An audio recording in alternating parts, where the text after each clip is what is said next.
plasy tombovavy anterina ny araham-bombampirarintso antsika mianakavy amin'izao fahazahoantsika andro vaovao izao indray ny menlainahary alakamisy 1 septembre 3 sy 4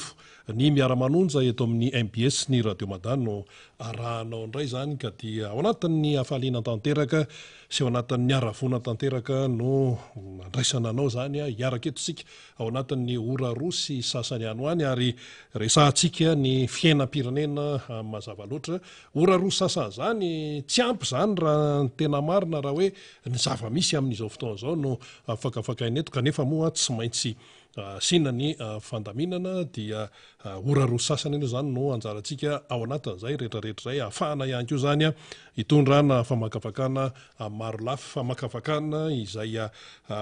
mahitsy sy milaza ny tena zava-misy marina mba ahafahantsika malagasy zany maharaka tsara ny toedrara eto amin'ny firenena.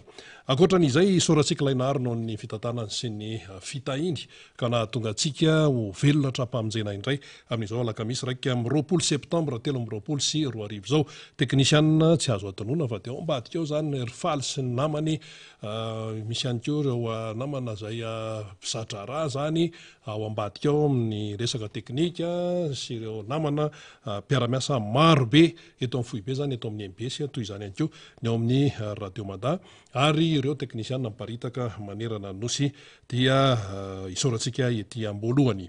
fa ianao zay manaraka amin'ny fandarana ihany koa dia hitolorana ny fisaorana lehibe satria dia fandavatena eo ny fandaminana maro samihafa tsy maintsy atao zany ahafahana manaraka ny fandarantsika dia mirary soantsika mianakavy ao anatin'izany rehetrarehetra izany. Ny namantsika mbola ho avy eo ihany namana faniry razafimatany toy ny mahazatra fa ny fandarantsika aloha zany tonga dia fa manomboka avy hatrany resahantsika ny zava-misy sy anaovantsika ihany koa zany ny fanazavana maro lafy izay tokony ho fantatsika mianakavy zany amin'izao fotoana izao. Ny mpisehatra moa zany dia mbola ho avy eo ihany rakaraky ny fandaminana ao ambadika eo ihany fa ny faniriana dia ny arahanao hatramin'ny farany amin'ny miaramanonja eto amin'ny MBS ny radio mada. Makaiza ny fandehan'ny firenentsika amin'izao fotoana izao. Mizotra makaiza ny firenena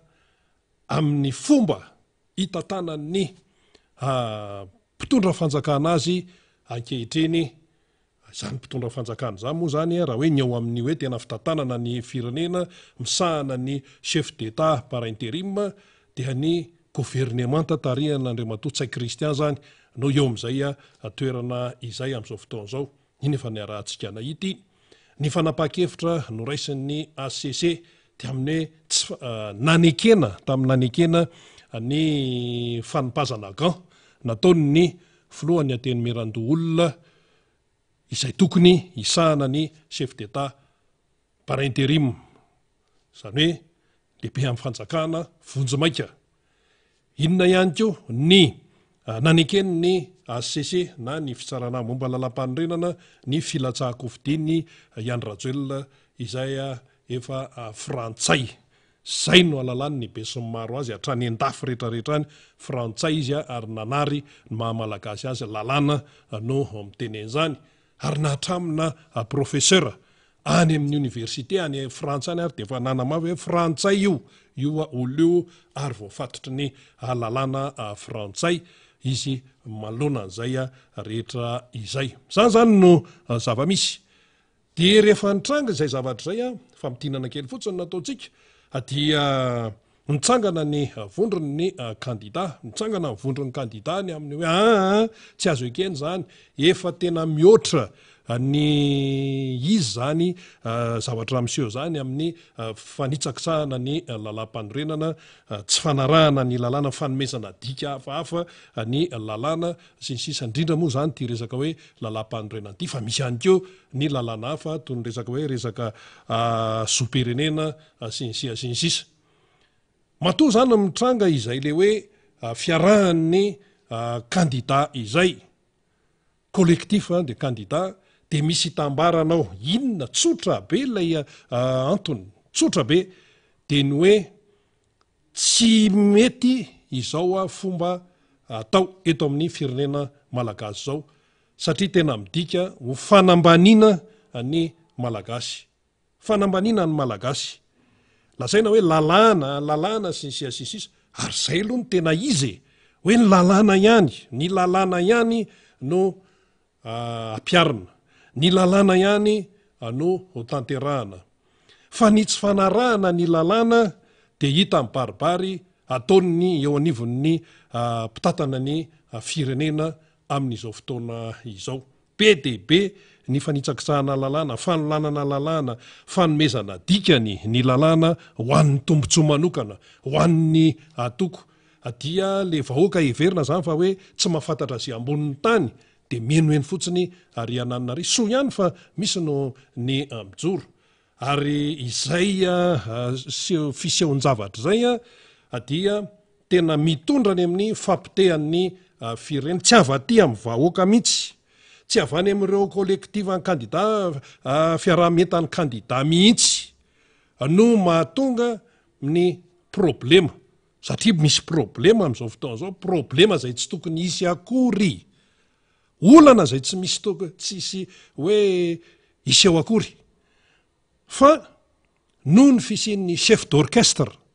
noho ny fisian'ny chef d'orchestre ao anatin'ilay arara zany zay fitondrana efa nametra-pialana moa zany Andry Rajoelina fa iza ny nametra-pialana fa iza nanamafy hoe za stratégie mifono hevi-dalina be zany hoe stratégie zany dikan'izany de zao za tsy eo fa nialoka mbola eo foana aloka amin'inona aloka zany mba hikatsahana ny tombontsoa manokana ka rehefa tsy eo amin'le toerana izy fa lasa nakarivotra any nakaina any am'izay akany ainany dia ny fametrapetrahana ireo ratsamangaika ireo pion rehetrarehetra tafiditra ao anatin'izany ny ACC ny CENI tafiditra ao anatin'izany ny gouvernemanta ity zany zay misahana ny hoe chef d'état par intérim fa ity moa zany hoe collégial araky ny fanapaha-kevitra noraisin'ny ACC fa le filoham-pirenena teo aloha zay efa nametra-pialana ny vatatena ny tsy eo fa nialoka ny mbola eo ary io zany tsy vitany hoe ACC CENI gouvernemanta amin'le olona ny anivon'ny solombavamboaka ihany aloha ny tsy resahantsika satria ao amin'izao fotoana zao ihany koa dia efa mandeha ny fampiresahana sy ny fandresen-dahatra anivon'ny solombavambahoaka ary efa mitombo amin'izao fotoana zao ny solombavambahoaka tsy manaiky izao toe-javatra eto amin'ny firenena zao anisan'ny reny manam-pirofony reny ny angaredona izay vao narahantsika teo zay le izy ny pion zany isan-karazany mbola mipetraka eo ary io tsy mijanona fotsiny amin'ny resaka hoe eo ny ACC eo ny CENI eo ny gouvernemanta fa ny filoza nametra-pialana fotsiny tsy eo fa io pion io sy ny olona ampiasaina tompoko dia hatrany amin'ny fokotany rehetrarehetrany hatrany amin'ny rafitra any anivon'ny vahoaka any no mipetraka ireny olona ireny ary manao mission reny ohatra fotsiny zany zao so tsika gaga tsika mantsotra mety hoe varina amin'resaka hoe gouvernemanta ACC CENI fa tsy mijanona amin'izay ilay fomba fiasa ilay stratégie napetraka ilay candidat frantsay zay le izy fa nametraka stratégie ary izy tena no nyteny hoe za stratégie ary manana stratégie politika le politika amin'io dikany hafa mihitsy fahazahoany maro azy fa reo olona ampiasaina zany amin'izao fotoana zao de miparitaka any amin'ny rafitra eto amin'ny firenena tsara ho fantatsika zany ohatra anankiray no raisitsika zay izy tia tsy hoe vao indrem-pandeha na indroa no nazahoana filazana zany na fijoroana vavolombelona fa efa matetitetika mihitsy zany no fisehoany zany inona moa no tiatsika ambara amin'izay ny eo amin'ny sehatry ny fampianarana fantatsika tsara zany ny fampianarana io fa misy rafitra ao, misy ny aty amin'ny ministera dia midina any a dia mpakatra any amin'ny vahoaka any de hoy isika hoe mampiasa an'ireo olona zany ny ekipan'ny Andry Rajoelina sy mipiaraka amin'ny famoretana an'ireo mpiasan'ny fianakavian'ny fampianarana. Dia hitatsika tsara zany fa misy ny mpampianatra any amin'ny EPP, mpampianatra any amin'ny CEG dia mahazo baiko zay ny fijoroana vavolombelona ato. Inona moa zany le baiko io zany? Ny baiko io zany de hoe tsy maintsy manao zay fomba rehetra mihitsy mba hampandaniana ny candidat ny orange, ary tsy vita an'izay fa ny ao anatin'ny fianakaviana de terenana ho an'izay daholo, ary ireo fianakaviana zay fantatra fa hoe manohana any dada ny candidat numéro 5 ny président Marc Ravalomanana de anaovana antso-jay, zay ny voalaza ato. Akoatran'ny zany ihany koa zany dia hatrany amin'ny tanàna kely rehetrarehetra any dia terena ny mpivady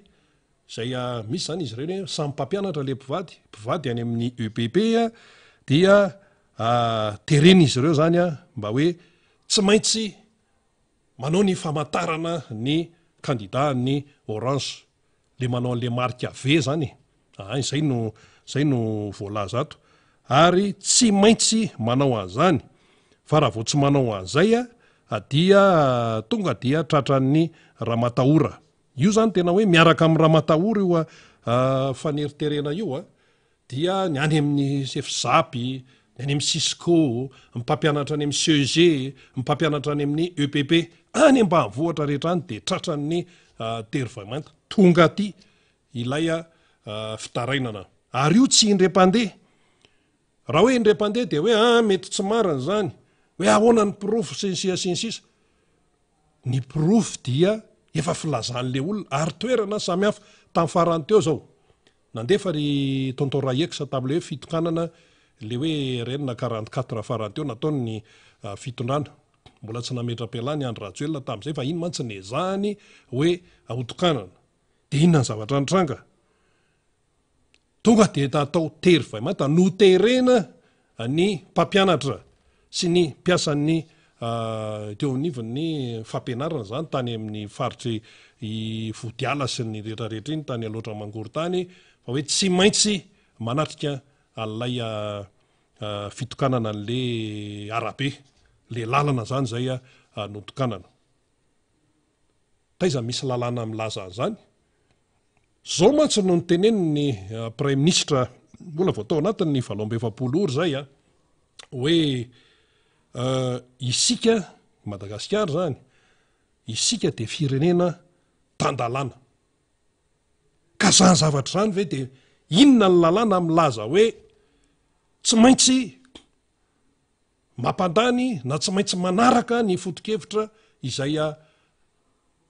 hoentin'ny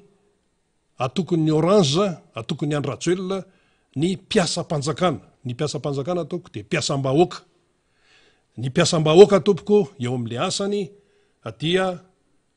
mibaiko azy ny neutralité, tsy fiombanany atsa na tsy fiombanany aroa fa ny asa no atao ohatra ny mpiasan'ny système Nations Unies, tsy eto Madagasikara ihany fa maneran-tany. Ny mpiasa izay miasa eo anivon'ny système Nations Unies tompoko ho atsika zay tsy mahafantatra de tsy mahazo maneho loko politika, tsy mahazo maneho hevitra resaka politika, fa tena hoe miasa de miasa de miasa. Zay ny eo anivon'ny système Nations Unies, tsy eto Madagasikara ihany fa maneran-tany. Rehefa misy hoe système Nations Unies ao mantsy misy rafitra maromaro, OMS, BIT, zany BIT zany fantatro ny Prime Ministre tsara zany satria izy tao zay vao natsona ho Prime Ministre. Ny PAM, ny FAO, raha vao miasa amin'ireny ianao zany dia tsy mahazo maneho hoe mampiseho loko politika. Ohatra zany, tokony ohatra zany koa ny fomba fiasan'ny anenevon'ny mpiasam-panjakana satria mpiasam-bahoaka izy zay ny devise mpiasam-bahoaka fa ny amin'izao zany iany Rajoelina ho any tsy ao araka ny nambara teo fa any amin'ny ratsana rehetrarehetra any na ny anivon'ny fampianarana na ny anivon'ny sambana rehetrarehetra any ny mpiasa ministera miparitaka any dia ahitana taratra an'izay ary misy le manao an'le mission hoe manery fotsiny an'ilay mpiasam-bahoaka fa maninona mpiasam-bahoaka ny terenao tsy maintsy anaraka ny baikony orange zay atokony iany Rajoelina aizany lalàna misy an'izany Andriamatoa Premier Ministre ary inona Andriamatoa Premier Ministre mba sanction nataonareo ho an'ny olonareo ho an'ny mpiasam-panjakana any rehetrarehetrany manao toe-javatra ohatran'izany mba efa nisy sanction ve niraisina manoloana n'ireny olona manao faneriterena ireny ary tsy vitany hoe faneriterena fa raha matahora mihitsy matoa zany tompoko mivoaka de misy ilay izy ary amin'ny endriny maro samihafa inona mba sanction ho an'ireny olona tsy manaja neutralité fa olona izay manery ny mpiasam-panjakana mba anaraka ny politikan'ny atoko tarihan'ny iany Rajoelina misy zany ka ny Premier Ministre ato amin'ny teny isika de firenena tandalana zany ve ny tandalana ny tsy fanarahana lalàna dia miainga any anivon'ny rafim-panjakana izay atao hoe manao mission mamevahana ny atokony ny eo amin'ny fitondrana izany zao moa zany Andry Rajoelina tsy eo amin'ny fitondrana intsony fa araka ny tenenitsika teo ny ekipany de mbola eo daholo de enao ve de minomino fotsiny am'izao hoe tsy misy antony tsy misy dikany tsy misy tanjona efa tratrarina tsy misy zavatra efa banjinina no antony nametrahana ny gouvernement Antsaiko Christian eo amin'io toerany chef d'état par intérim io de nitenena hoe collégial de enao hoe de mino hoe mandeha ho azy zany normal zany zay no niteneny ny ACC zay ve le zay fotsiny ve le izy de hoy isika hoe zay zany fa matoa ireo avondriny ny candidat zany mijoro matoa ny FFKM miteny na eo aza ny fanaratsiana matoa ny société civile tsy ray tsy roa tsy telo tsy folo fa amapolo maro mitondra fanakianana neny CCS moa tena enjana be no niteneniny zany matoa zany reny mitondra fanakianana de efa tena hoe misy tena zavatra tsy normal zany eto amin'ny firenena ka miteny ny Premier Ministre hoe isika de firenena tandalana fa nga zany moa izy ity tenenina fotsiny fa iza ny tena tsy mpanara-dalàna eto iza no tsy mpanara-dalàna satria eo amin'le resaka gouvernemanta zany hoe nisy mantsy zany le fanazavany de hoe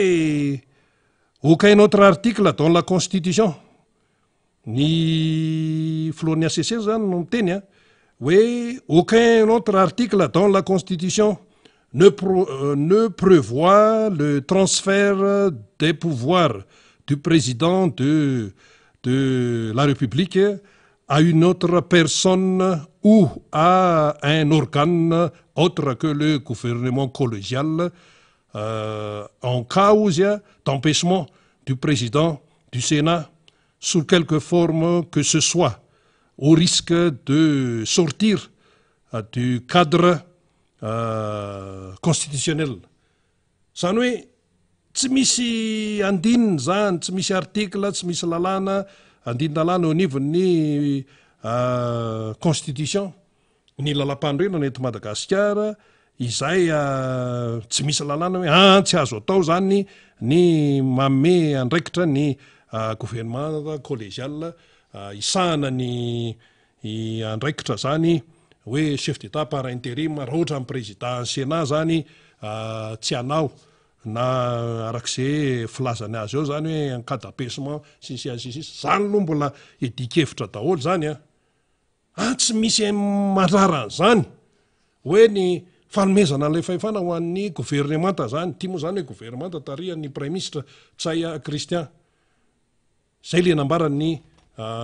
ny onivon'ny ACC zany de hoe isika firenena tandalana de zao zany mifanontaniana anankiray ary raha hoe tandalantsika ono azafady indrindra tompoko misy article avy eo anatin'ny constitution milaza hoe constitution satria constitution resahany eto ono azafady indrindra tompoko misy article avy eo anatin'ny lalam-panorenana eto amin'ny repoblika Madagasikara milaza hoe ny gouverneur de afaka misahana ny andraikitry ny chef de région gouverneur zay tendren'ny filoham-pirenena dia nakamasiny ny ACC misy an'izany ve eo anatin'ny lalam-panorenana raha miteny hoe any lalam-panorenana ihany no arahana hoe gouverneur no isahana ny andraikitry ny chef de région nefa voalaza fa fidina ary ny gouverneur dia tendrena zay tsy voalaza ny constitution so de averinareo fa adala raha ny vahoaka malagasy ka tsy mahay mamaky teny ary tsy mahay mitadidy zavatra nisy teto amin'ity firenena ity zany zay fotsiny ny ohatra anankiray zay fotsiny ary matoa zany io lalam-panorenana io zany tenenina hoe ny filohansenany hoe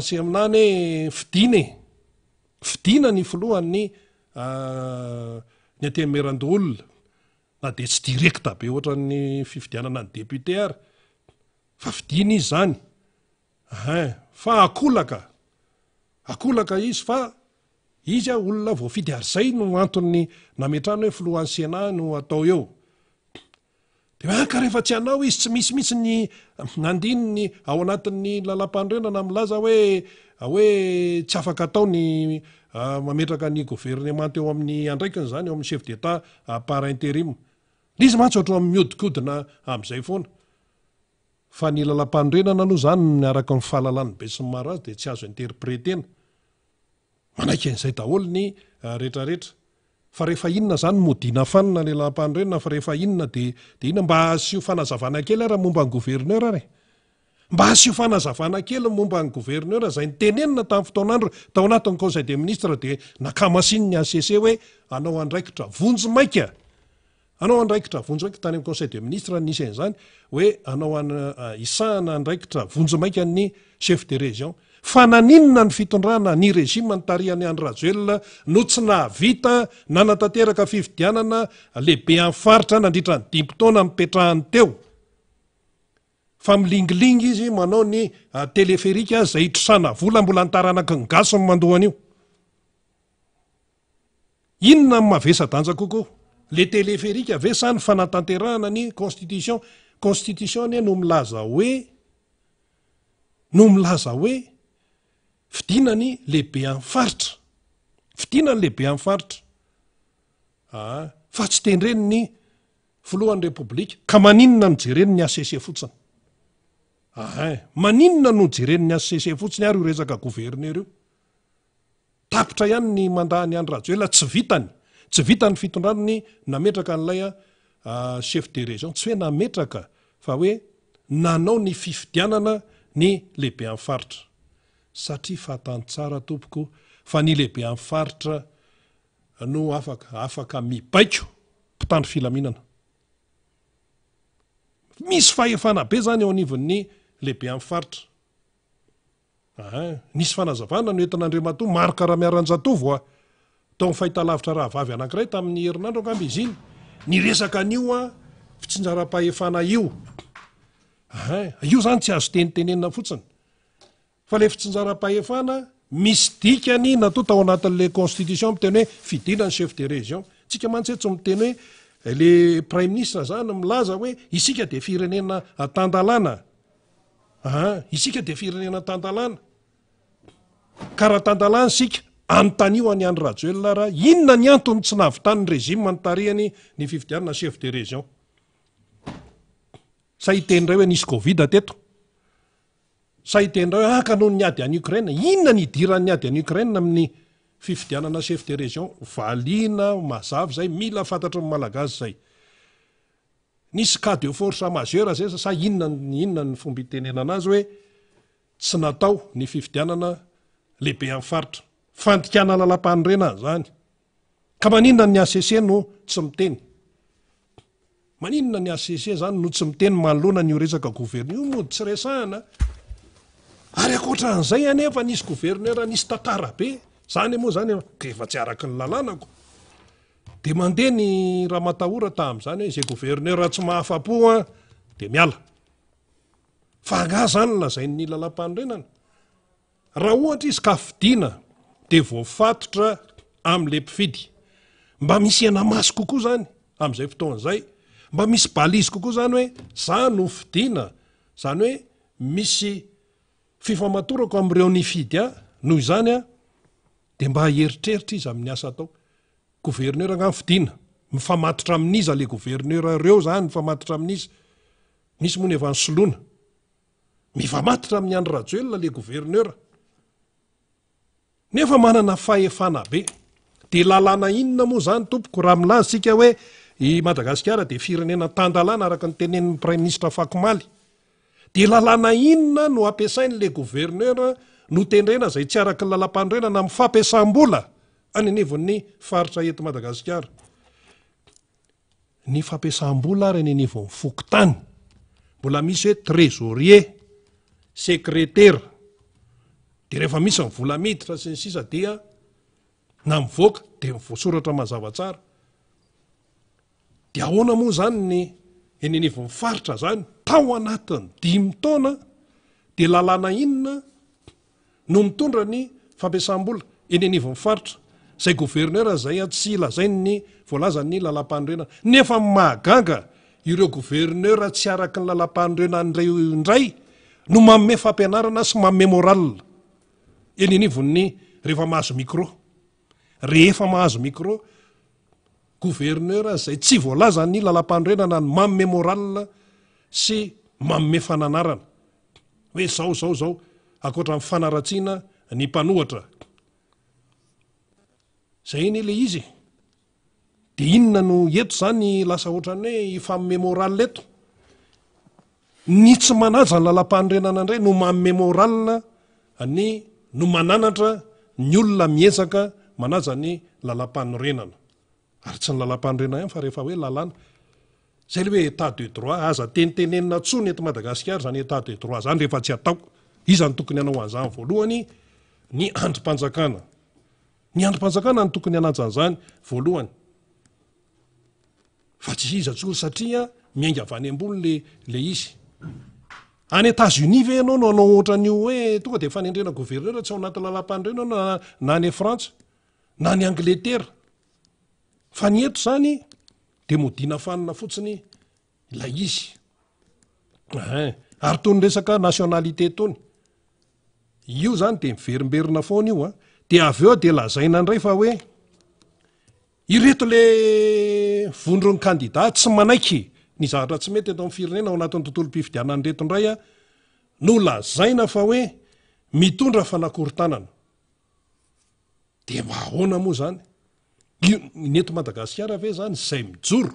amin'ny marina sy mamaky batsilana ny zavatra tsy mety de lazaina hoe mitondra fanakorontanana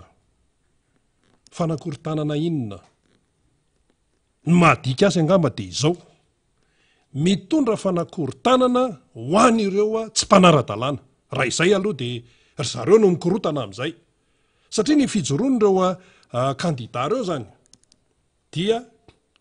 miteraka fisavoritahana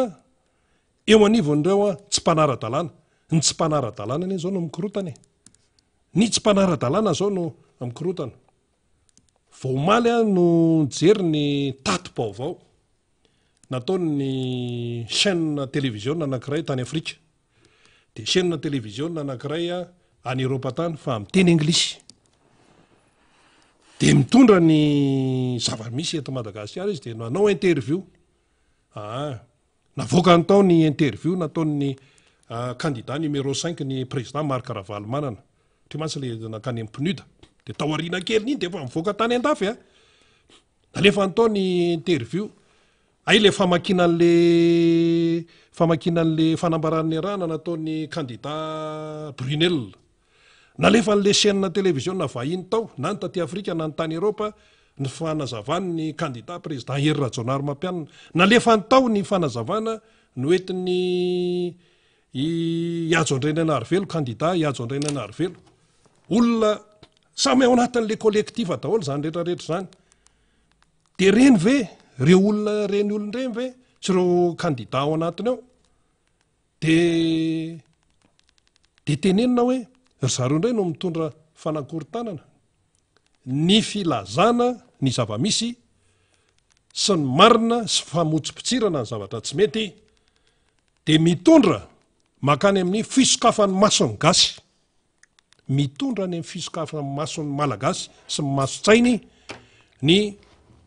fampibaribarina ny tena marina eto amin'ity fireneny ity fa marina de marina kosa hoe mitondra any amin'ny fanakorontanana ho an'ireo mitondra any amin'ny fanakorontanana ho an'ireo izay manao ampimamba ny eto amin'ny firenena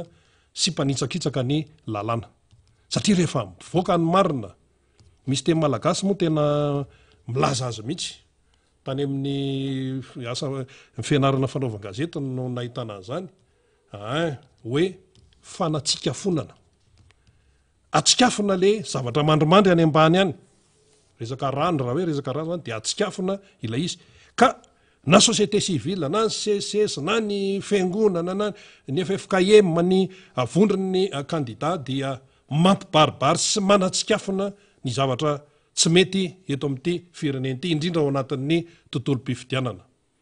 de io de mbola misisika ihany de manamary tena ihany ndao aneo arahantsika ny ampahany lay fanazavana no entin'ny prime ministre mbola vao teo ny 7 teo zay mbola tsy de ela de ahitantsika hoe ry zareo indray zany no mamelesina nefa ianao olombotendry fa tsy olombofidy lehibe ansenao olombofidy voizana nipogan moa zany fa reto olombotendry zay azo soloana rapitso fa ity moa zany no amafisiny Iany Rajoelina ny tsy teo zay Iany Rajoelina no nanendren'ireo gouvernementreo zany fa ny ACC tatondray no nametraka an'ilay gouvernementa zay olony Iany Rajoelina daholo ahoana nitokisana amin'izany zay olony Iany Rajoelina daholo reo ary reo olon'ireo zany any amin'ny ministère rehetrareo misy sasatsasany zay hoe manao mission zany de le mamoritra hatrany amin'ny fokotany nentsika teo zany le ka amin'ny fampianarana mpampianatry ny EPP mpampianatry ny CG ny any amin'ny chef-zapy de misy manao famiretana hoe tsy maintsy atao hatrany amin'ny hoe tsy maintsy miditra membre amin'ny bureau de vote mila fantatsika zany de hoe tsy maintsy mission zany ny teny hoe baiko zany de hoe tsy maintsy atao zay alany any Iany Rajoelina zay zany le baiko zay ny tonga aty zay ny fijoroana vavolombelona zay tsara ny mahalala an'izany fa zany aloha dia tsy isy satria tsy isy anaiky zany raisitsika reto fanapa-kevitry ny collectif na fiaraha-mietany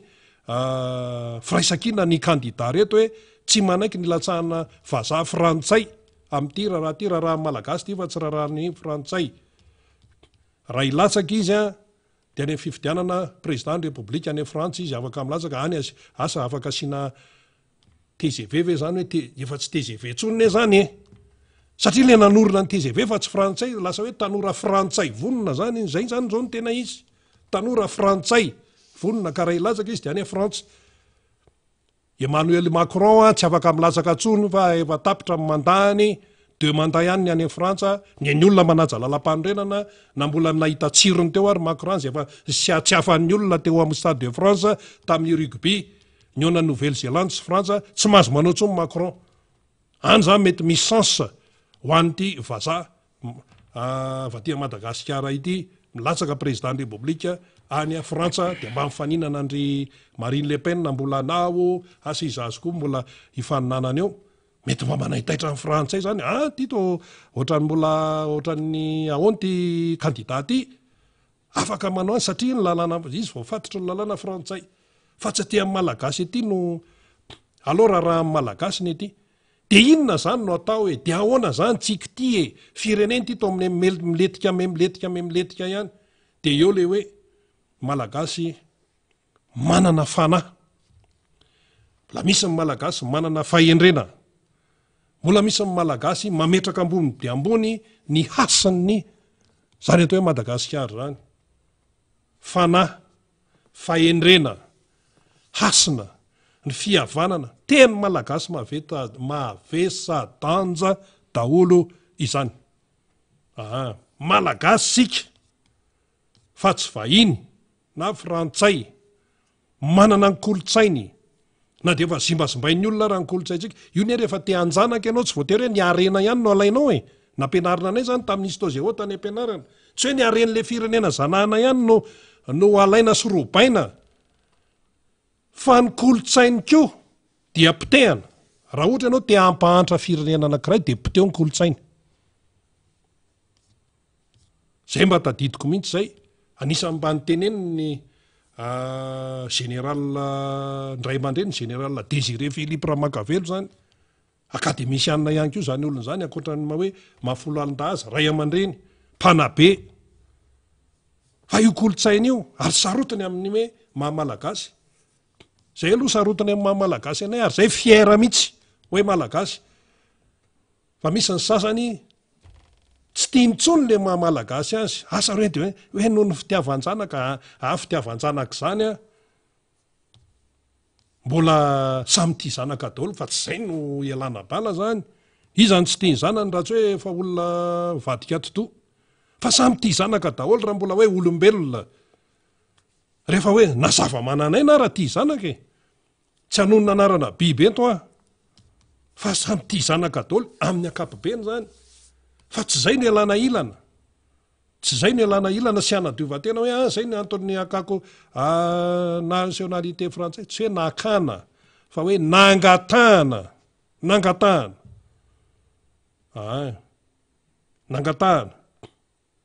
tsy mipopotra ho azy anie renyle hoe ny frantsay ny tsy etontsony amin'ny hoe fanjanahana mivantana araka ny fantatsika fa ny rehefa tsy teto izy de nametraka ny olona zay mivolavolainy zay na tonga ny Jean Arvon nanoratra n'le hoe Rajakom-bazaha jereo to lajako fa hoe lasambony ka tsy mba miaro amin'ny namantsony niofo inona dikale hoe niofo malagasy de niofo ka tonga vazaha lehibe fa efa mandrosona civilisé Jean Arvon nanoratra an'izany zany Jean Arvon zany ko enjanabe zany artiste zany olon'ny fiangonana zany olon'ny FJKM zany misy hira foroniny ao anatin'ny firana FFPM ao tena moa misehatra amin'io resaka hira io zany de araka tsara zany Jean Arvon namorona an'le hoe endre izany afaliana izy ny namorona an'iny ao anatin'ny FFPM ao 500 sy 500 hira tena mampiakatrakatra fanahy mihitsy ary miresaka momba ny firenena fankataham-pitahiana ho an'ny firenena zany hira zany ka tsy tongatonga ho azy ireny ary raha hoe ray aman-dreny zany zao tena mametraka amin'ny tenany hoe ray aman-dreny mahita an'izao toe-javatra eto amin'ny firenena zao de tena tsy afaky ny angina fotsiny satria tena potika le firenena sy ny taranaka akoatra ny tsy fanarahan-jalana ny taranakitsika menakavy eto mbola ampibabena trosa andohany resaka teleferika fa iza ny mandohany io tsy Andry Rajoelina sy ny ministra ny finansa nanao siniany io tany Paris ane sy ny tsy ry zareo ane mandohany io fa ny malagasy mety za zao mandohany io mety tsy anao am'izao mandohany io fa ny taranako ao mandohany io ary io ny trosaina tamin'ny trésor frantsay zany zao ohatra anankiray fotsiny de hoe namaivanana ny fitoanana fiarakodia eto Antananarivo nanaovana teleferika tsy an'le izy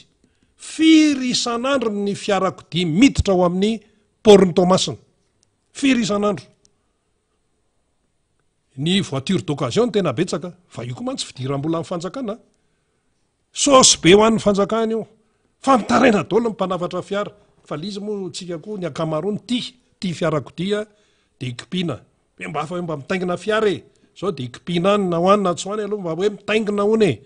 mitaingina fiara ny tiana tenenina mitaingina fiara de mba mahafinaritra e fa ny anao ny lalana fa le fiara nga mandeha ny amin'ny kabla mandeha amin'ny lalana ny fiara fa ny lalanao tsy mitombo ary ny lalana efa eo potika de tsy amboarina raha tsy tonga ny GDZIL zany hoe raha betsaka zany ny fiara miditra de tokony hitombo ihany keo ny lalana fiaran-dalamby ny tokony atao efa eto ny miteny foana ny miara-manontsany tsy hoe manakina fotsiny fa mitondra vahaolana ihany keo fa zay no natonga an'le fitenena hoe tenenina ihany fa anarina ihany fa ny fiara tsy miditra ihany any amporony tamatavy sy any amporo hafa fiara vany velany ihany de mitombo ny fiara zany hoe mampiasa ny arabe tsy eny tambary eny amin'ny fiara mandeha fa eny amin'ny arabe de mitombo zay de ny anao teleferika no ataonao raha mitombo zany tompoko ny fiara de tokony hitombo koa ny arabe na misy pont flottant na ohatran zany na mba ahafahana manamaiva de manova lala-masinina vaovao io eto Antananarivo hoe lala-masinina efa nataony tamin'ny andro fanjanahantany io ny zesitiavana io no amboamboarina eo tsy anina eo tsy midika akory zany hoe azamboarina atsaraina mety zany fa mba manova zavatra vaovao raha lala-masinina zany zao raha hoe misy masinina ohatra hoe miainga vanitosy makatia centre-ville efa mahavaolana betsaka zany ohatra nga zany sarotra de iverenantsika ilay tenin'ny prime ministre de hoe isika de firenena tandalana le collectif en candidat mitondra korotana sy ny sisa de efa araky ny nazavaitsika teo hoe ny eo anivon'ny gouvernemanta mihitsy tsy tokony handray an'io andraikitra io fozy moa ny asisa tsisy lalàna milaza zany de alao izy ny eo de zany rehetrarehetra zany ny tsy fanarahan-dalàna dia zay tokony manara-dalàna zany ny tokony mamelesone zay ny tiantsika tenenina ny olona sy ny rafitra zay manaraka amin'ny atsipiriany ny lalàna no tokony amelesona eto amin'ity fireneny ity sy eto ambonin'ny tany zay fa tsy ny olona zay na rafitra tsy manaraka ny lalam-pandrenana tsy hoe manao coup d'état institutionnel ndray no mamme moral misy ny coup d'état institutionnel de zay tafiditra ao anatin'izany ray no mitondra fananarana inona koa zany io coup d'état institutionnel io zao aty Afrika vao miresaka an'io tao anatin'ny ray volana zay de Madagasikara no eo-tsain'ny olona coup d'état institutionnel na tsy fatany arany toyany de tonga de hoe any Madagasikara zay afa kely ny ao Madagasikara eo ary zay teto efa nyteny hoe mbola tsy mipotra akory ny collectif-na candidat mbola tsy nisy ny fanambarana nataon'ny FFKM mbola tsy nisy ny fanambarana nataon'ny CCS mbola tsy nisy ny fanambarana ny vondrony société civile ny fiarahamonim-pirenena zay mametraka mazava tsara ny maizy azy an'ity firenena ity mbola tsy nisy daholo zany rehetrarehetra zany de efa nyteny zay teto hoe hitodika aty Madagasikara ny masony zao tontolo zao atsoatsy arakaraky ny mampanampitona an'io datim-pifidianana io inona ny zava-misy amin'izao fotoana zao tsy atokisan'ny olona tsony ny ACC tsy atokisan'ny olona ny gouvernementany Tsaikristia satria hafahafa be tsy araky ny tokony izy natonga azy teo isana ny chef d'état par intérim ny CENI no mouvement loza tsy atokisan'ny olona itsony 13 ny candidat anakiroa ihany ny solotenina candidat tonga teo tamin'ny fampetsoana nataon'ny CENI farany de zany ve anao de mbola isisika ihany hoe ataonay ty de ataovy eo ariko ataovy eo ary solotenina candidat roa ny tonga tany amin'ny CENI mbola tsy voaely zay satria hitondra fanazavana on zany ny CENI zao hoe makatsy makary momba n'ity fifidianany ity ataotsika ohatra zao atao ny ACCR tsy atokisan'ny olona ahoana ny atokisan'ny olona ny seny zay fahitany rehetrarehetra azy hoe tsy tena manao ny asany izy amin'ny marafitra teknika ny seny azy fa manao asa resaka politika sy mpanatateraka baiko fa iza moa ny tokony ho sefin'ny seny raha ny tokony izany vahoaka fa zay zany ny atsika hoe lalàna zany lalàna foana firenena tantalany Madagasikara arao foana ny lalàna fa rehefa misy tsy fanarahan-dalàna dia any amin'ny coup d'état institutionnel ny afarany any amin'ny fisavoritahana manara-penitra no fiafaran'ny firenena zay le izy dia ahoana zany tsika ty nareo atao miresaka fotsiny nefa ny ahoana zany no atao sisa ny atao aloha tsy maintsy manaraka ny zava-misy tsy maintsy manaraka ny fivoaran'ny raharaha zany dia akoatran'ilay fivoaran'ny raharaha efa misy ireo kolektifan'ny kandida io ny tsy mipetrapetra-potsiny eo fa efa njoro fa nandeha iny koa ny angaretona ary amin'ny député ary io hitatra io hatrany amin'ny olom-bafidy hatrany amin'ny commune aloha tonga dia tenenina eto zay miorooro moa zany miorooro zay tsy mahita tory fa hitatra io zavatra io inona moa le hoe mitatra ny hoe fampivondrona kevitra fampivondronana ny fomba fijery eto amin'ny firenena ny tsy fanekena ny fanitsakitsahana lalàna samy teny daholo hoe aza hitsahana lalàna aza hitsahana samy teny daholo hoe arao ny lalàna fa iza ny manitsaka ary iza ny tena manaraka ny tena lalàna ny tadiavin'ny malagasy eny tsotra fifidianana président ny repoblika madio voafehany zay hoe madio sy ara-pahamarinana zay daholo rehetrarehetra hoe mangarahary ao anatin'ny fahamarinana zany tsy misy teritery ao anatin'ny fahamarinana zany manaraka ny lalàna ao anatin'ny fahamarinana zany le teny hoe fahamarinana zany voafoakan'io daholy ny rehetrarehetra transparence eken'ny rehetra manaja ny demokrasia manaja ny fahalalahany tsirairay fahamarinana daholo ny dikan'izay tompoko fa tsisy teny hafa akoatran'izay hoe atsao tsara ny fahamarinana dia mandeha io ka raha samy nanaja ny fahamarinana ao anatin'izay rehetrarehetra zay tsy mitrango zao zavatra io zao mivokanyka satria Andry Rajoelina aminazy hoe strateze hono izy moa ny tenen'izay dia io zany zao fa tafiditra ao anatin'ny stratégie Andry Rajoelina le firenena fa ny olona manana fahendrena kosa tsy tafiditra ao anatin'izay ny olona mametraka ny tena fitiavan-tanindrazana tsy tafiditra ao anatin'izay stratégie an'olon-tokana izay stratégie tetim-panorona ny dikan'izany amin'ny teny malagasy zahako strateze tsy teny malagasy ny nampiasaina fa mbola teny frantsay zay zany mbola mahafrantsay azy koa ny zavatra teneniny ihany no mamatotra ny azy fantarao tsara ngamba fa za dia olona strateze dia tsikitsiky daholo le mpanaraka azy teo nanaovanay tena fanadiadiana mihitsy an'le sary dia aloha rahantsika ary ny nambaran'ny prime ministre ny amin'izay hoe fitondrana fananarana fitondrana moraly dia anjarantsika no mieritreritra tsara zany zay nazavaina rehetrarehetra teo hoe iza ny tokony amin'ny moraly iza ny tokony ananatra manoloana ny zava-misy amin'izao fotoana zao ary iza ny manitsakitsaka ny lalàna eto amintsika ary iza miezaka manaraka ny lalàna ndaholo namana teknisianina isika dia firenena tandalàna isika dia manana fenitra mba isiny zany demokrasia zany iainana tokoa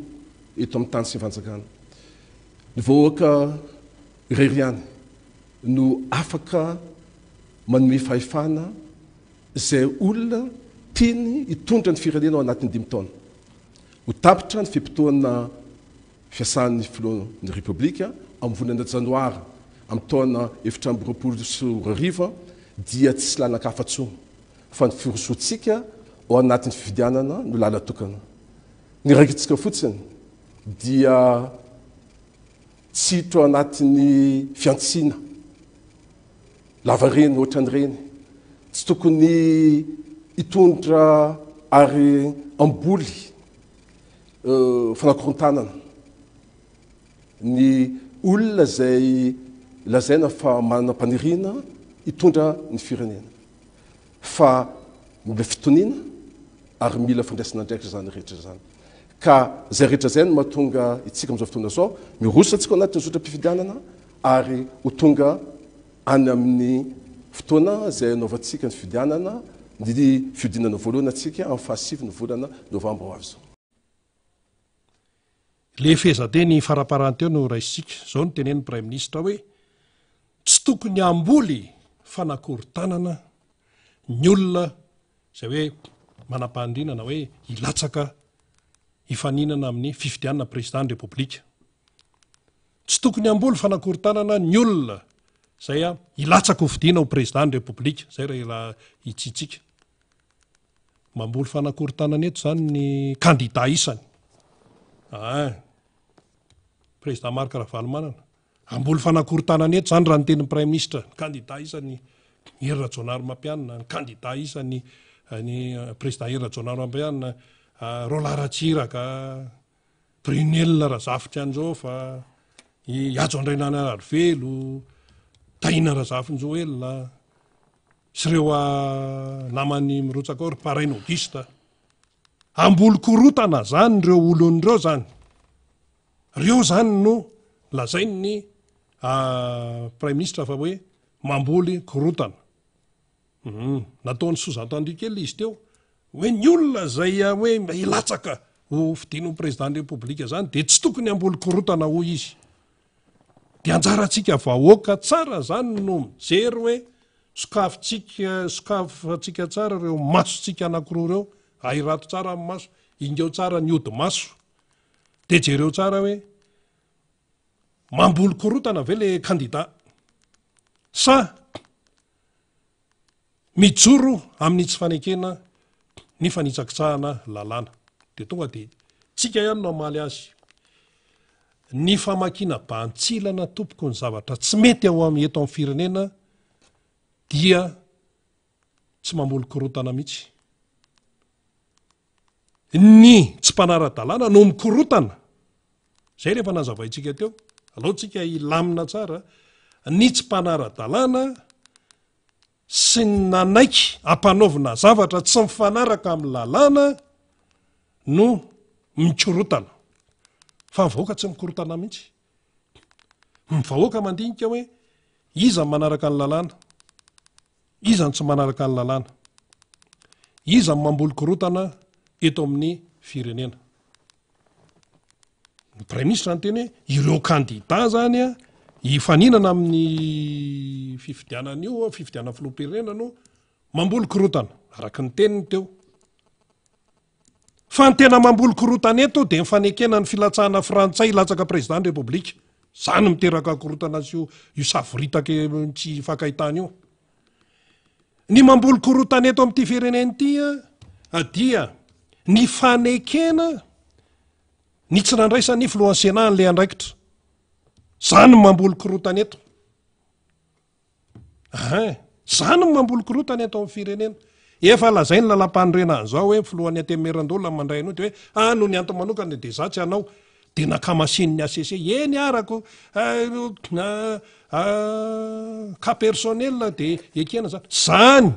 Zany fanapa-kevitry ny ACC zany mamboly korotana eto amin'ity firenena ity. Fa raha arahana fotsiny ny lalàna, lalam-pandrenana tsisy korotana zany. Mamboly korotana. Aiza zay olona mikorotana eo. Fa ny fanapa-kevitra ataonareo ihany no mahatonga le korotana eto. Ka lazaina aty amin'ny eto tsy hoe miaro ny fiaraha-miatan'ny candidat. Inona koa zany zao lazain'ireo fiaraha-miatan'ny candidat reo zay ampangaina hoe mamboly korotana eto amin'ity firenena ity. Ny tsy fahatongavana tany amin'ny fiantsoan'ny CNI ve no tenenina hoe mamboly korotana. Ka rehefa tsy resy lahatra izy amin'ny fomba fiasanao amin'ny fikarakaranao amin'ny fifidianana ve dia lazaina hoe mamboly korotana. Tsy resy lahatra izy amin'le fikarakarana ny tontolo-pifidianana. Ahoana moa no haresy lahatra zany ko ny olona any amin'ny faritra rehetra ireny ohatra ny tony amin'ny fampianarana tony hatramina ampampianatra any amin'ny EPP terenao. Tsy maintsy anaraka ny foto-kevitry ny TGV. ny any amin'ny japy sy ny sisco terenao anaovanao raha matahora zany ny fijoroana vavolombelona eto so de lazaina indray hoe tenitenena fotsiny reny efa tatitra nataondrotontao raha ex reny terena le mpiasa-panjakana zany mamboly korotana zany misavoritaka ny olona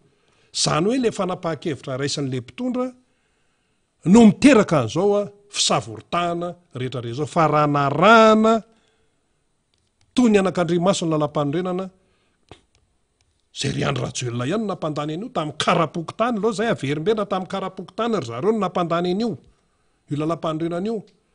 de arao zany araky ny tokony izy arao fa tsy narahan'le izy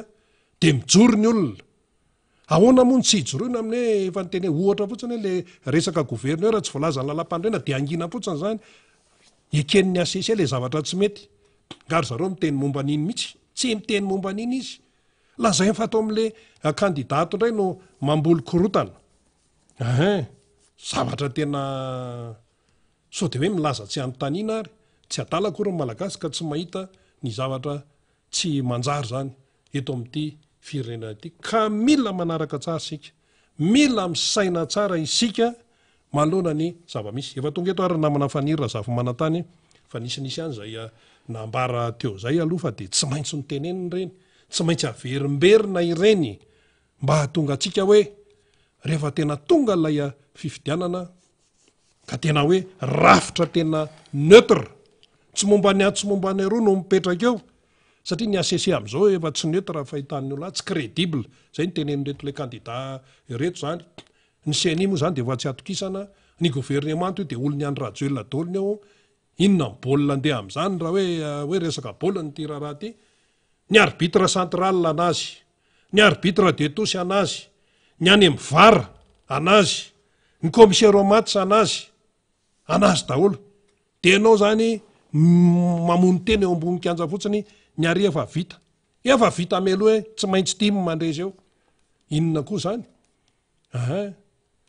de hoe raha anao forfait nefa ianao ka manaraka ny teti-panorona zay napetrany de tratrany dikan'izay zany ireo zay tsy atokisana no tsy maintsy soloana zavatra hafa miainga feom-bahoaka no miteny zany enoy daholy ny olona zay maneho hevitra any na any amin'ny alo MBS na any amin'ny radio rahavavy any amin'ny telefona ny olona eny tambary mba enoy fa inona ny tena fototry ty olana eto Madagasikara ty ny fototry ny olana eto Madagasikara de ny tsy fanarana amin'ny Tsipriany ny lalam-panorenana ary ny fitongolanana ho any amin'ny tombontsoana olo-kafa ho any amina tombontsoana frantsay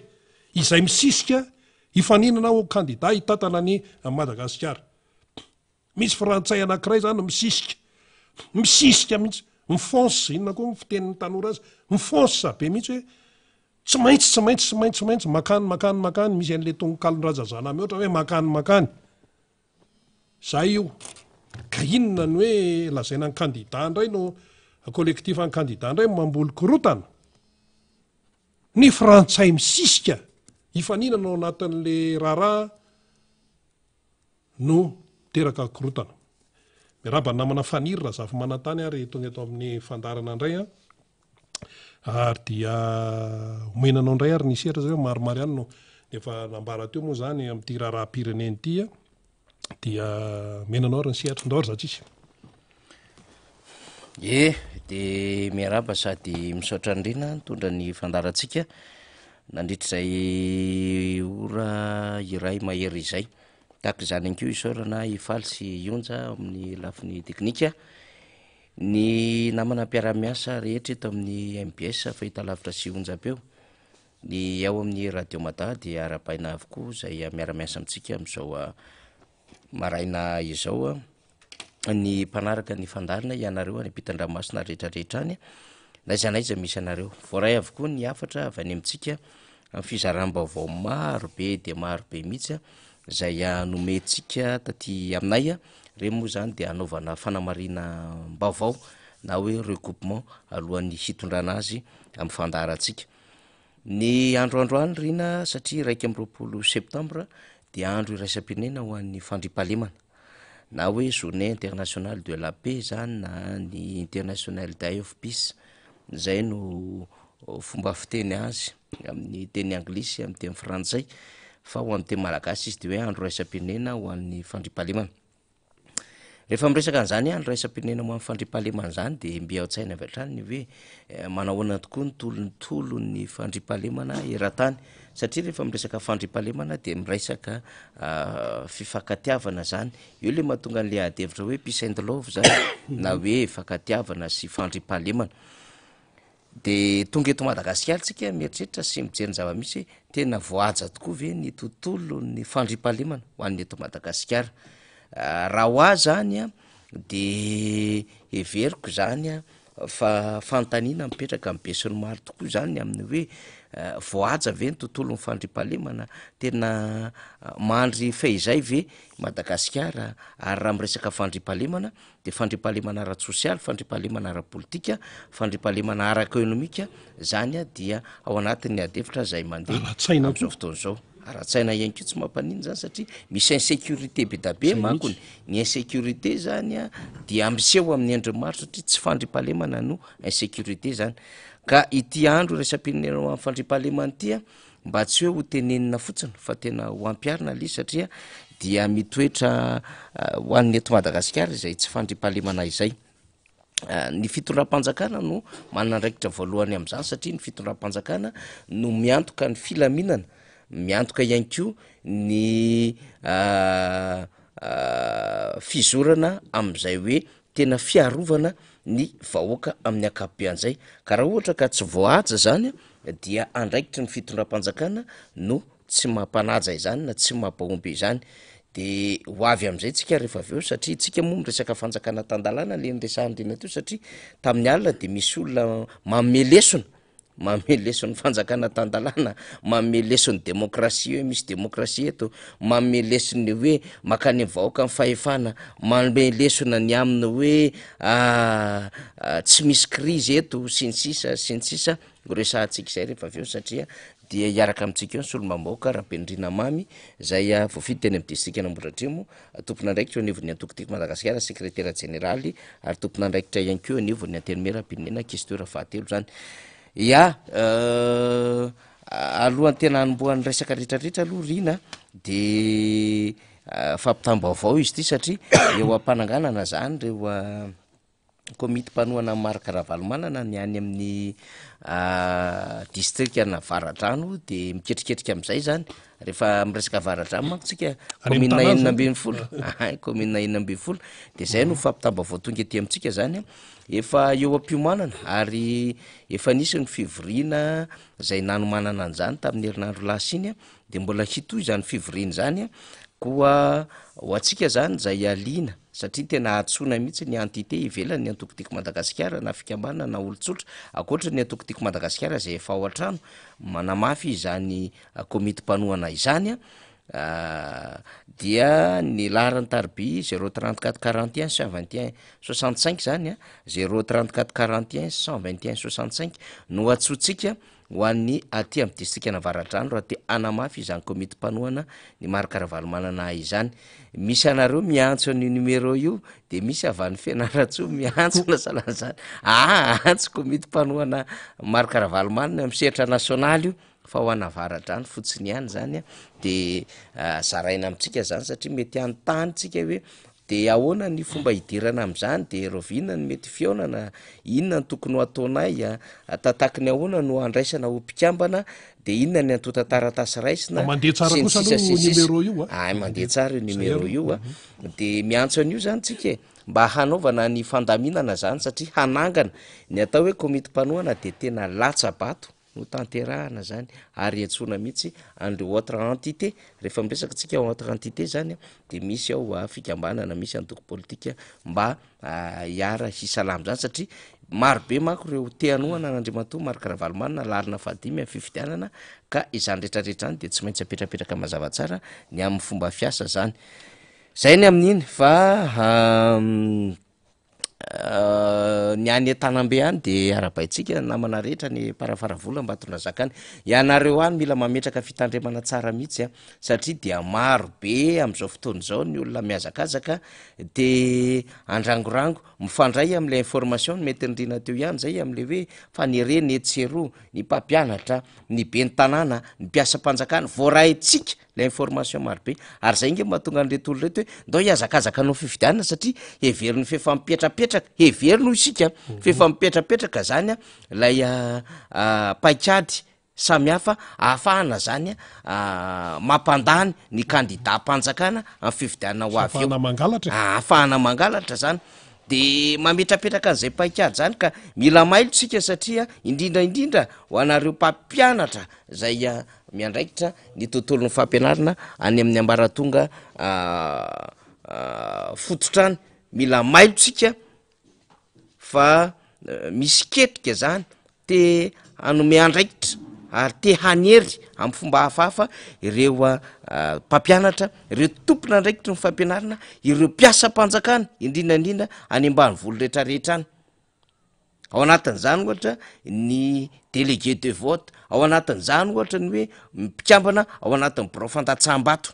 ary ao anatin'izany a ireo heverina zany fa mpikambana zay hikirakira fividianana eny anivon'ny commune sy ny distrika maro samihafa eny zany ka mety andray andraikitra am'izany de mila mailo sika tsy ho tratran'izany satria zany endrika fanerena zany a de efa mampirisika amin'ny atoandro be minanahary ny amin'ny hoe io fividianana io de entina angalatra sy hanovana alabato ka mifametrahana olona terena hakadidy andraikitra ao anatin'izany délégué de vote zany na membre bureau de vote na mety ao andraikitra hafa de efa midika izany fa apirisika ny olona hanao tsy fanao sy atrehana ny fividianana ho avy eo de zay ny mila mampamaitro zany indrindra hoa ianareo any faritra aloatra mangoro any marobe ireo faritra azona vaovao fa tonga de singaniko manokana zany ny any faritra aloatra mangoro any tandremanko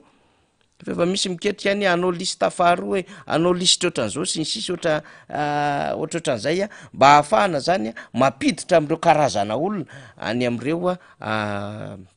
ratsana samy hafa sy any am'ireo andraikitra zay ho raisina mandritra n'zany fividianana zany ka tena anara-maso aza mieritreritra fa hitaza-potsiny ny kandida hafa sy ireo comité de vigilance zany na comité anara-maso ny fividianana ho avy eo zay efa napetrapetraka ny kandida ho an'ny antoko tim na ho an'ny mpanohananga marika ravalomanina zay iatrika amin'ny fividianana ho avy eo larina fadimy de efa nametraka an'izany tsara tena ampiandohany hoe tsy maintsy satria na hoela na ho aingana tsy maintsy isy ny fividianana na hoela na ho aingana na ho amin'ny volana novambra io na tsy fantatra io fa tsy maintsy atrika fividianana antsika noho izany faiza mandamy manentana miady de efa nametraka meloa zany komety mpanohana marika ravalomanina sy ny tokotiky madagasikara am'izay comité de vigilance zay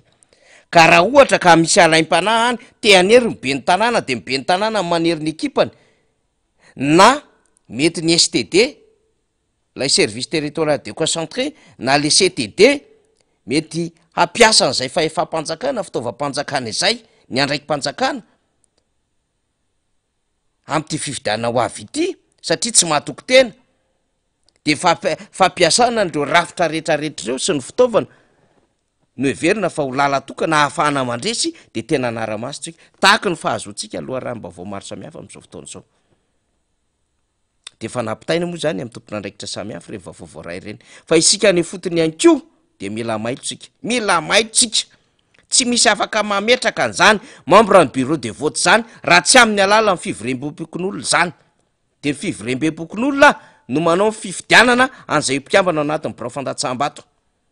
ny délégué de vote ny kandida manao an'izany ny atao hoe délégué de vote de solotena ny kandida any amin'ny birao fandatsaham-bato de misy mandat omena nyreny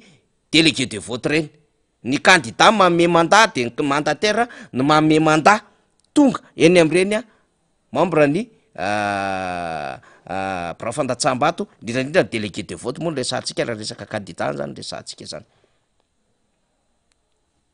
ka mila fahamialona miarika an'izy ity satria tsika ny lalana ny ratsy ary ny ratsy te iseho amin'ny mazava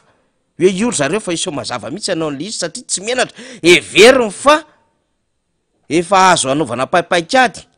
everiny fa azy daholo ny olona rehetrarehetra ampitahory ny tsinditsindrina any ambany volo rehetra any de anaiky zay tenin'izy ireo fa mba misy olona ihany amin'ny akamarony mba tsy maty eritreritra mba tsy maty fanahy mba mahatsiaro nyty Madagasikara ity de mba mampita vaovao any amin'ny ambaratonga mbaovao samy hafa zay tokony andray an'izany hoe ity misy vaovao avy aty aminay fa zao ny ataontsika maro be ianareo mandefa n'lay vaovao samy hafa avy aty aminay de vaovao ray daholo ao ny mody mandrefindrefy tany ao ny mody mizarazara karatany ao ny mody mandrefindrefy an'ty resaka fil ty anaovana branchement mora ao ny mody manao antony resaka jugement supplétif tamin'ny fotoan'andro moa zany nisy an'izany azakazaka be de mandraindray anarana sy ny lisitra any ambadibadika any be da be le fiodiny rara any ambadika any ao ihany ko no miresaka am'izao fotoana izao ny hoe izahay de izara vatsy vary tsinjo eritsikelitsy ny fanjakana fa mba hijeriny sosialy de mody mizarazara karne de mody mizarazara kaye de mody mizarazara zezika masom-boly etseroa fantatra daholy le fikanantitra ataonareo le ahafahana zany manao propagandy melony fotoana ahafahana manjono ny mpifidy fantatra tsam'ny fizarana moto fizarana bisikleta etseroa ay tsara zany rehetrarehetra any fa tsy hoe tsisy vahiny am'izany akoa ny fahafantatsika zany ka eo no mahatonga na miantso mandrakariva atsika any mba mivolo rehetrarehetra any hoe ny faiza mandamy manentina miady alefasy foana ny vaovao tahaka ny nandefasanareo vaovao tany aloatra mangory tany ambomasoa tany fandrina tahaka ny nany vavatenina sy ireo faritra maro samy hafa am'izao fotoana zao tahaka ny tany miarina rivo soavina andriny tasa tompona ndraiky mpanjakana mihitsy fa mihevitra azo mitantana am'izao fotoana zao no tsy menatra mamory be ny tanàna de reny ny zavatra resahany ahoana nampandanitsika nyray anina amin'ny premier tour ahoana mila zao vaty zao tsika mila zao tsika inona niketrika ahoana natao vonina venareo are fantatra daholo zany resaka zany asary azo feo miasa am'izany tsika am'izao fotoana zao ka zay nisaorako ho anareo zay mampita ny vaovao aty aminay mba hahafahana zany milaza azy satria reto olo reto manko de mieritreritra fa mbola iverina ary zay mihitsy ny ao anatin'ny sainy zay fomba rehetrarehetra iverenany am'le fanjakana de ataony daholy hoe tous les moyens sont bons de miketrika daholo na alatra na tsindry io na tery io na fampiasam-bola tsy hitanono io na fampiasana fitaovam-panjakana io na amin'ny endriny zavatrafatra amin'ny fitaovana sy ny sisa ary eny na fampijoroana ary karazan'olona etseroa hitondra fampiorona any am'sehatra maro samy hafa any indrindrandrindra any am'ireo verina fa tamin'ny lavitra indrindra ny atao hoe tany lavitra indrindra ny lavitra fanjakana saro-dalana tsisy communication tsy misy jiro de mieritreritra fa hoe azo badona azo ampitahorina ny vahoaka de zay no mahafinaritra hoe maro amitsika no miantso milaza ny vaovao maro samy hafa de isaorantsika am'ireny fizaram-baovao reny de zarao arak'izany ny vaovao eny ary efa hitako ambadika ao efa vonina ny solomamboaka Madagasikara andriamanto mamiherabenrina de tsy maintsy netiko zay fanazavana izay satria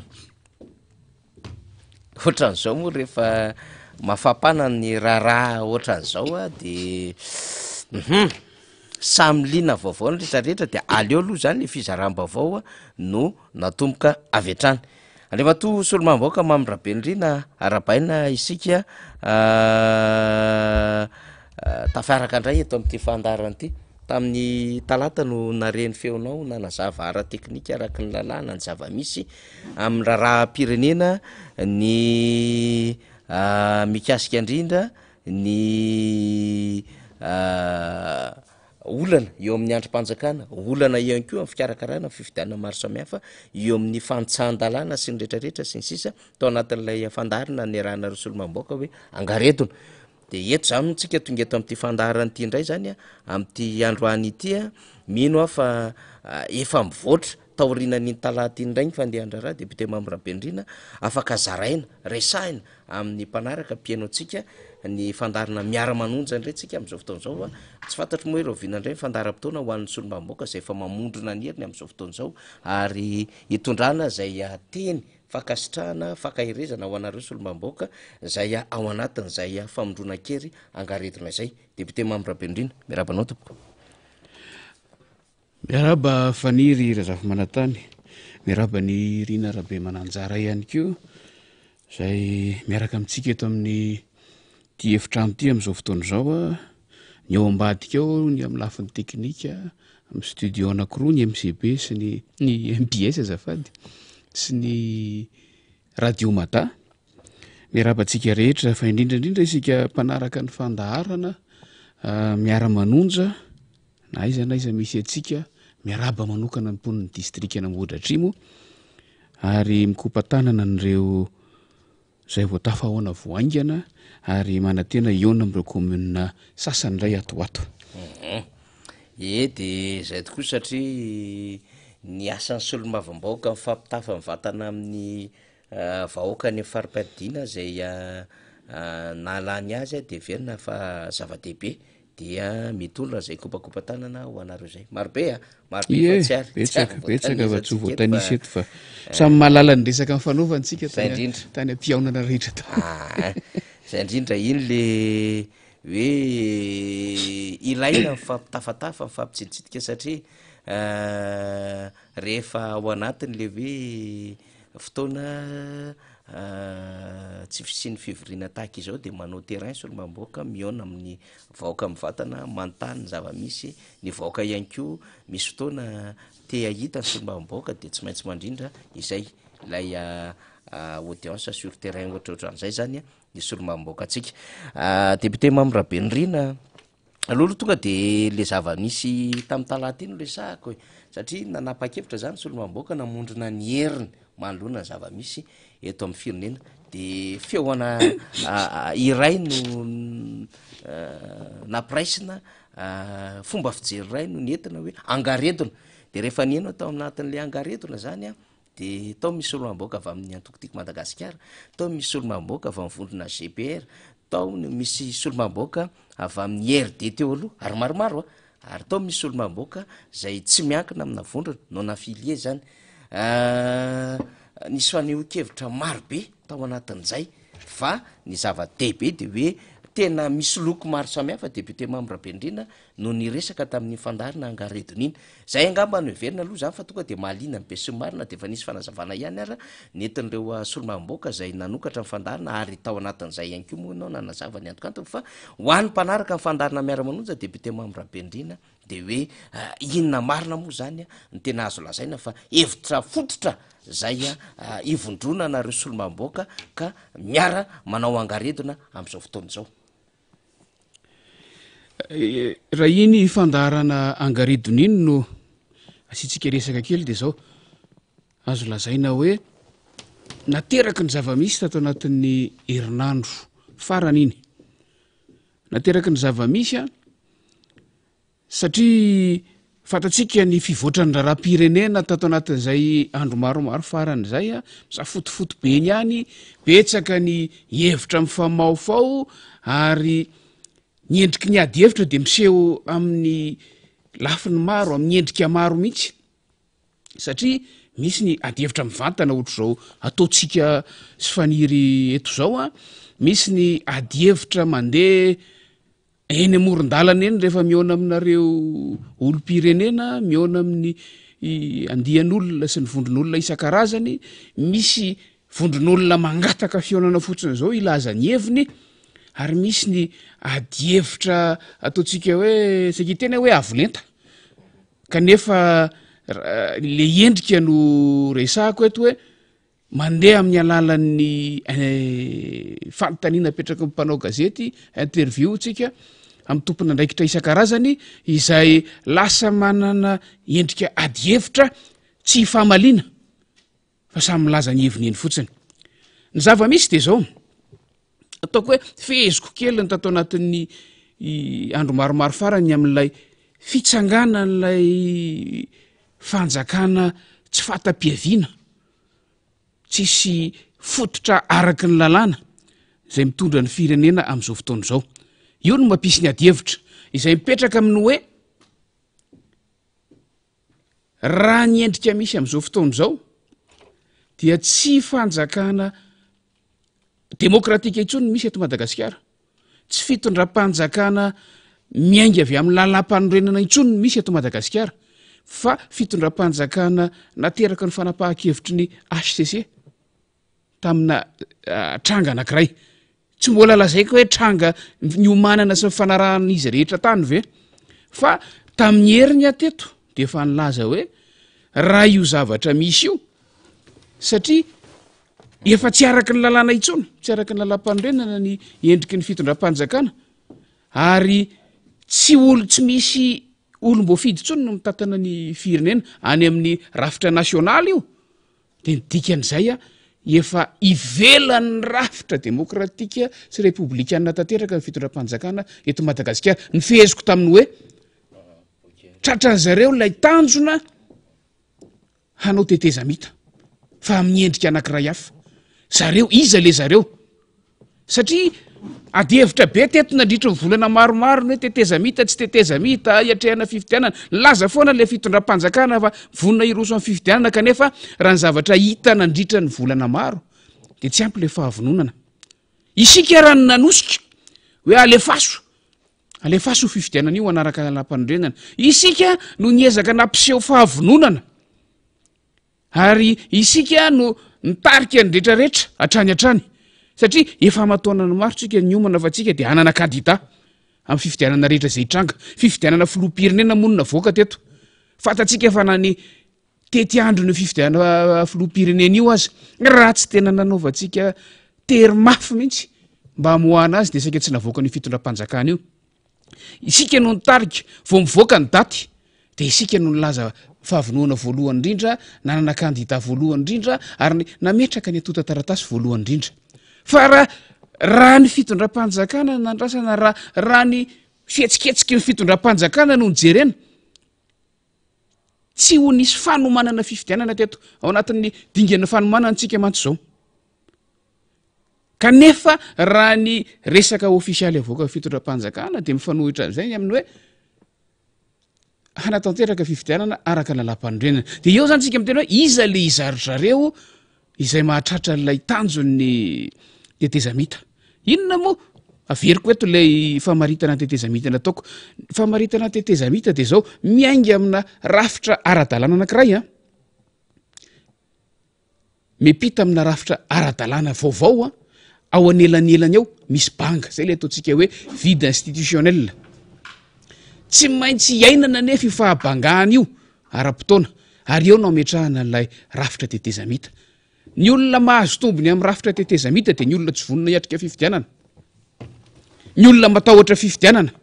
ny antoko politika matahotra fifidianana, ary ny antoko politika mahatsapa fa mbola tsy ampy ny heriny hiatrehana fifidianana. Fa ny antoko politika vonona hiatrika fifidianana dia ny antoko politika efa vonona, efa niomanatry ny ela. Dia zay no mahatonga antsika nampiseho foana hoe tsy isika mihitsy no anemotra ny fifidianana izany, tsy isika mihitsy ny antso amin'izany, tsika vonona ao anatin'ny hiatrika ny fifidianana. Fa misy andihany ao ary samy mahalala tsika rehefa manao ny fandalinana ara-politika, fa samy mahalala ny zava-misy, fa maro ary tsy azo afenina fa raha ny feo sy ny fandalinana etseroa sondage io isika dia milaza fa na ny ao amin'ny fitondrana raha misalasala ny amin'ny hoe fahavononana teo amin'ny fifidianana. Nisy natsapana an'izany tamin'ny adihevitra isan-karazany, ary zay no nahatonga ny teny hoe ny akamarony ny eny fa na dia ny eo amin'ny fitondrana ary teneninay izany. Dia mbola nanantena nisy io tetezamita io, tanteran'izy io, fa ilay endrika hipoiran'ilay izy zao no atao hoe tetezamita tsy hifanarahana, zao no atao hoe tetezamita jadona, tsy hifanarahana na ilay atao hoe unilatéral. Fa ny endrika tetezamita amin'ny ankapobeny misy fifanarahana, miala amin'ilay rafitra tena izy. Fa izao zavatra mitranga izao jadona napetraka ilay fitsarana avo momba ny lalam-panorenana zay no mitondra atsika am'izao fotoana zao de teo zany no tonga saina ny mpandinika ny raharam-pirenena rehetra anisan'zany ny olom-boafidy anisan'zany ny parlementaire sy olom-bavam-bahoaka sy ny loolona hoe fa inony ty zavatra mitrango ty satria matoa napetraka ao anatin'ny lalam-panorenana ilay lalàna milaza le andinina milaza hoe miala ny filoha-pirenena perinasa raha ilatsaka ho fidiana indray ary ny filohan'ny antenimieran-doolona no misahana vonjomaika ny raharaha andavanandro na ny affaire couranty dia napetraka indrindra zany mba hanajana lay farafahakeliny amin'ilay endrika demokratika lay farafahakeliny amin'ny fanajana lalàna ary lay farafahakeliny amin'ny fametrahana olom-boafidy eo amin'ny sehatra nasionaly hitantana ny firenena zay le atao hoe élu national na élu nationaux any amin'ny firenena hafa indrindra aty amin'ny continent africaine tsika moa manao ny hoe sénateur de Madagascar na député de Madagascar lolo Madagascar na solombavam-bahoaka Madagascar midika zany fa manana endrika lenta nasionaly ho an'ny firenena rehetra ny olom-boafidy ao anatin'ireo androm-panjaka anankiroa reo eto amin'ny continent africaine ao amin'ny firenena maro dia lazay ny fotsiny hoe député national na solombavam-bahoaka ho an'ilay firenena ray manontolo ny dikan'izay ny solombavam-bahoaka sy ny loolona no manana an'izay lenta izay na zay ambaratonga ho olom-boafidy nasionaly izay akoatra ny filoha-pirenena de hoy ateo hoe ny antony nametrahana an'io lalàna io de mba hitazonana an'izay farafahakeliny izay mba tsy havery an'izay kely indrindra amin'ny endrika demokratika eo amin'ny fitantanana ny firenena izay ny zavatra nitranga nefa de zao nilaza ho tsy afaka handray an'ilay andraikitra ilay filohany antenimieran-doolona ary iny raha mbola tsy mazava hoe inona ny antony zay mihitsy zaky anohizako azy hoe sady tsy voalaza ao anatin'ny lalam-panorenana izay tranga izay satria misy tranga ihany hoe raha milatsaka ihany ko ilay filohan'ny antenimieran-doolona zay vao miditra makany amin'ilay gouvernement collégial zay voalaza an'le lalam-panorenana fa tsisy milaza mihitsy hoe afaka mandany io ilay filohan'ny antenimieran-doolona de araka le tenin'ny faniry teo tena mahagaga mihitsy ny isiny zany hoe ilay antenimieran-doolona zay fatatsika vavonona ary naneo fahavononana foana izy ny omana foana izy malalan'zany sika malalan'zany ny omana foana izy hoe ho avy fotoana handraisany an'io raha ohatra ka milatsaka ho filoha-pirenena milatsaka ho lasa candidat ilay filoha-pirenena perinasa ary satria samy malalitsika fa ny fironana de nakany am'izay firotsahana ho candidat izay avy amin'ny filoha-pirenena perinasa tam'izany fotoana zany de ny omana lay filohan'ny antenimieran-doolona fatatsika tsara fa na ny fanehoan-keviny na ny fanambanana nataony de efa nilazan'zany na de andro vitsivitsy ny aloha azy tampotampoka teo de tsy afaka andray an'le izy ono izy voalohany indrindra tsy za aloha de tsy mino mihitsy hoe tena izy amina ipony rery no nilaza hoe tsy ho afaka andray izy fa misy antony le antony manokana teneniny zay no angatahantsika hoe lazao le antony manokana satria zay voalaza ao anatin'le izy fa niraha tsy diso hoe noho ny antony manokana fa mila lazaina le antony manokana raha-pirenena ty fiainam-pirenena any amin'ny farany ambony indrindra ity ary miantoka ny hoavin'ny firenena atao anatin'ny fotoana fohy ity lazao le antony manokana inona le antony manokana fa za mino fa tsy azo ekeny io antony manokana io ary averiko io fa na inona antony tsy milaza an'zany ny ao amin'ny lalam-panorenana de eo zany de efa milaza zany tsika hoe vo napetraka ho filohan'ny antenimieran-doolona io filohan'ny antenimieran-doolona io de efa nahafantatra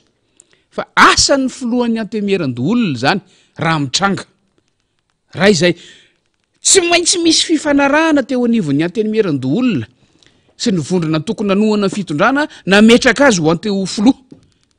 fa amin'ny pratikan-javatra ohatran'ireny tsy eo anao vo ao anatin'le fivorim-be anao no anangatana hoe za teo filoha de tonga de vidina tsy maintsy misy fanomanana manokana avy any am'izay antokony na vondrona tokony na vondrona parlementaire nanolotra azy a mba azona antoka ny fahalaniny ary zany zavatra zany satria maro anisa ao amin'ny anteny mieran-doolona mivondrona tokony nanolotra azy zany zavatra zany tsy maintsy misy fifanarahana meloha any amin'ny vondrona toko manohana ny filohan'ny repoblika zany hoe vonandeha zany ny fikononkononana zay ho anarana filohan'ny anteny mieran-doolona de efa nafantatra na ny vondrona toko mpanohana fitondram-panjakana na ny filohan'ny repoblika tamin'izany fotoana zany na izy zay natosika no toanana ho filohan'ny anteny mieran-doolona efa samy nahalala fa raha lasa kandida ilay filohan'ny repoblika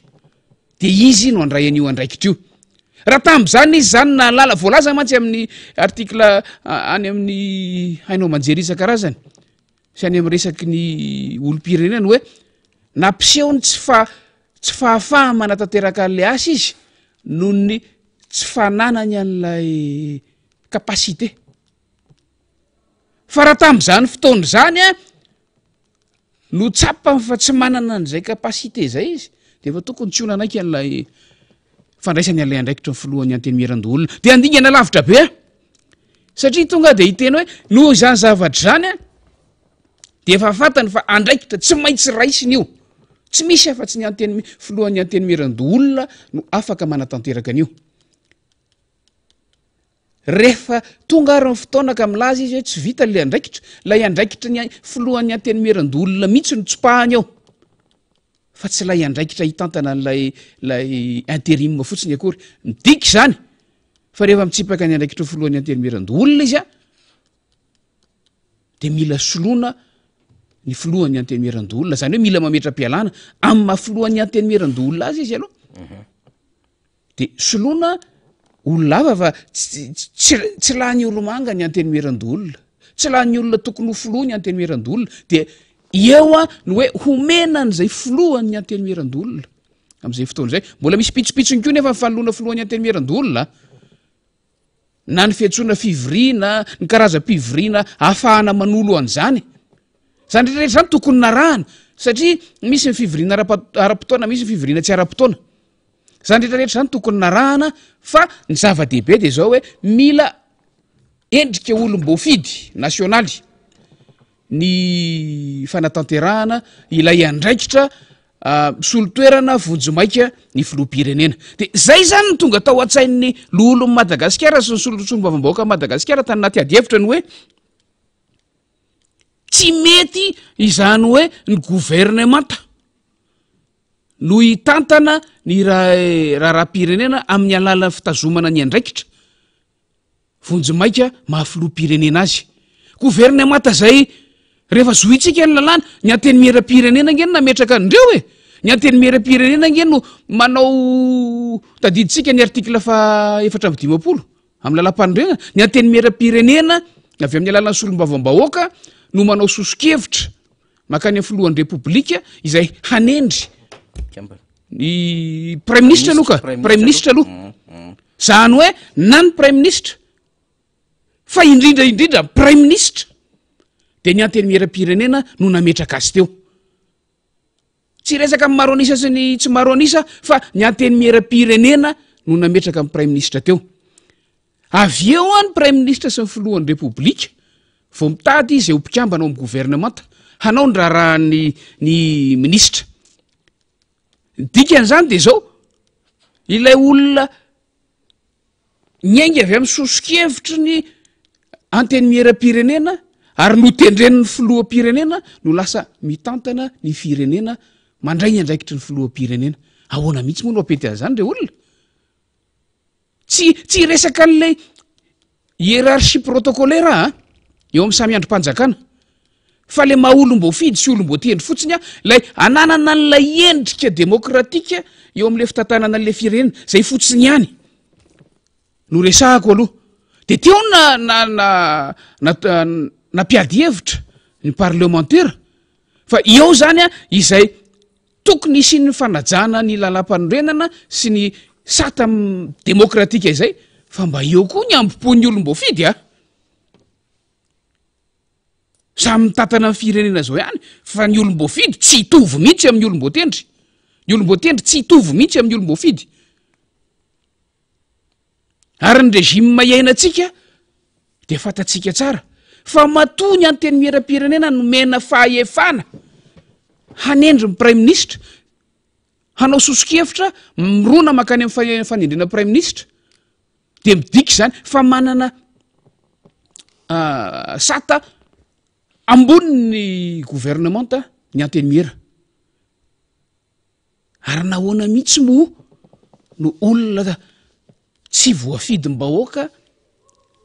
tsy nandalo fifidianana ary no tendren'ny anteny miera no andeha hitatana ny firenena zay na tonga ny anteny miera hoe tsy mety ty fa zay le endrika fanonganam-panjakana ny tranga tamina andraisan'izy ireo ny fahefana ka mila ahitsy mba hafahana manitsy azy de mitoy ny ady hevitra ary mba hafahana mivoy an'le hevitra de nila mitambatra aloha ireo olom-boafidy nasionaly reo ny solom-bavam-bahoaka sy ny loolona ary ny endrika voalohany hitambarana hafahana maneho hevitra de io fandarana angaredony io satria mila azavaina amin'ny vahoaka malagasy azavaina amin'ny rehetrarehetra aloha hoe inona zavatra mitranga de izay na tonga ny fandaharana tamin'ny talata iny a angaredona samy malala ny dikany angaredona amin'ny fiteny malagasy tsika hoe fiarahana mirona makany amina tanjona anankiray de samyny nahalalitsika efa tamin'ny talata no ny tanterahana le izy no manina ora andro izy aloha ny talata ihany satria zay le nyteneniko teo hoe ny fandrombonana nanaovana angaredona ny lazana ny zavamisy anazavana ny zavamisy amin'ny vahoaka malagasy tambatra tao tokoa isika avy amin'ny tiako Madagasikara ny avy amin'ny GPR ny avy amin'ireo le satria misy solombavam-bahoaka tsy vitsy a izay tsy ao anatin'ny vondrona parlementaire anankitelo reo fa zay le hoe non affilié misy olo tena avy amin'ireo fa niry moa teny teo misy avy amin'ny IRD teo aloha fa raha ny tena marina amin'ny fomba ofisialy tsy misy ny IRD teo aloha zany fa ny IRD de IRD aloha amiko zany misy avy amin'ny IRD nanao an'le angaredona fa ny fomba fijeriny raharam-pirenena taty aorina no nahatonga azy nanana position hafa eo amin'ny fiainam-pirenena de nahatonga azy ho am'ireny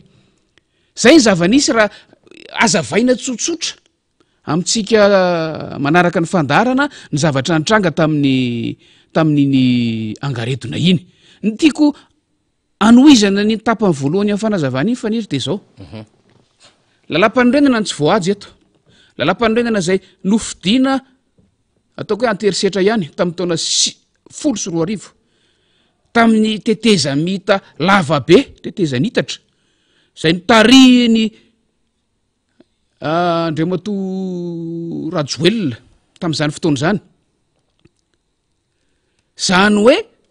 nataony zareo nampandaninana io lalam-panorenana io tamin'ny alalan'ny fitsapakevim-bahoaka anefa rehefa diniatsika tsy nisy najainy io lalam-panorenana io na nkely aza napetraka ho fototra io lalam-panorenana io zany fitsinjaram-pahefana zany fa samy mahalалitsika efa tsy tena hoe tsy pahany tanteraka ny zahatra voalaza amin'ny fitsinjaram-pahefana io anisan'ny fitsinjaram-pahefana ny resaka faritra fa tsy misy olom-boafidy na iray azy any amin'ny faritra nandritra ny fotoana ny tantanany zareo nefa zany endrika fitsinjaram-pahefana zany de miseho amin'ny alalan'ny fifidianana eny fotony tokony ho fidina ny lehibe ny faritra gouverneur ny tendreny zareo tokony ho fidina ny filan-kevitry ny faritra miasa irery manao didy jadona didy kofe lehibe ilay gouverneur ary ny any amin'ny commune zay mbola averiko eto fa mbola maro ny commune tsy manana olom-boafidy tamin'ity mandat ty fa tsy rarahan zareo zany zany hoe lalam-panorenana napetraka zareo fa tsy najainy nresantsika teto foana zany satam-panohitra zany faniry ry zareo no nametraka an'izany arak'izay nitiavany azy mihitsy nandeha aloha lay sata voalohany zay nametraka ny fy tokony ho lehibe ny mpanohitra miaingy avy amin'ny valim-pifidianana tamin'ny fifidiana filoha-pirenena farany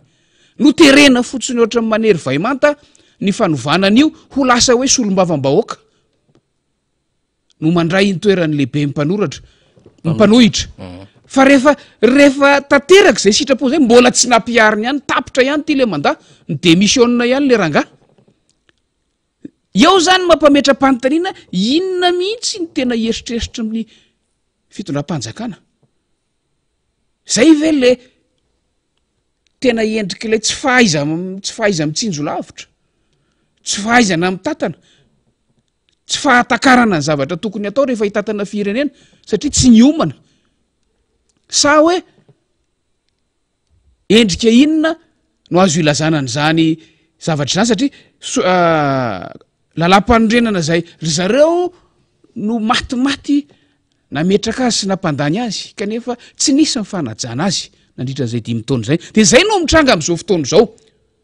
nresahany hoe eto Madagasikara ihany anye misy an'izany filoha-pirenena mametram-pialana zany asa aloha zany namarina na diso tena miteniteny foana le olona nanoratra an'iny fa eto Madagasikara ihany no misy an'izany fa iza nefa nametraka an'iny nareo ihany angeny nametraka an'iny ao anaty lalam-panorenana tena miteniteny foana nefa nareo tsy manaja an'le izy nitanjona amin'iny ny antony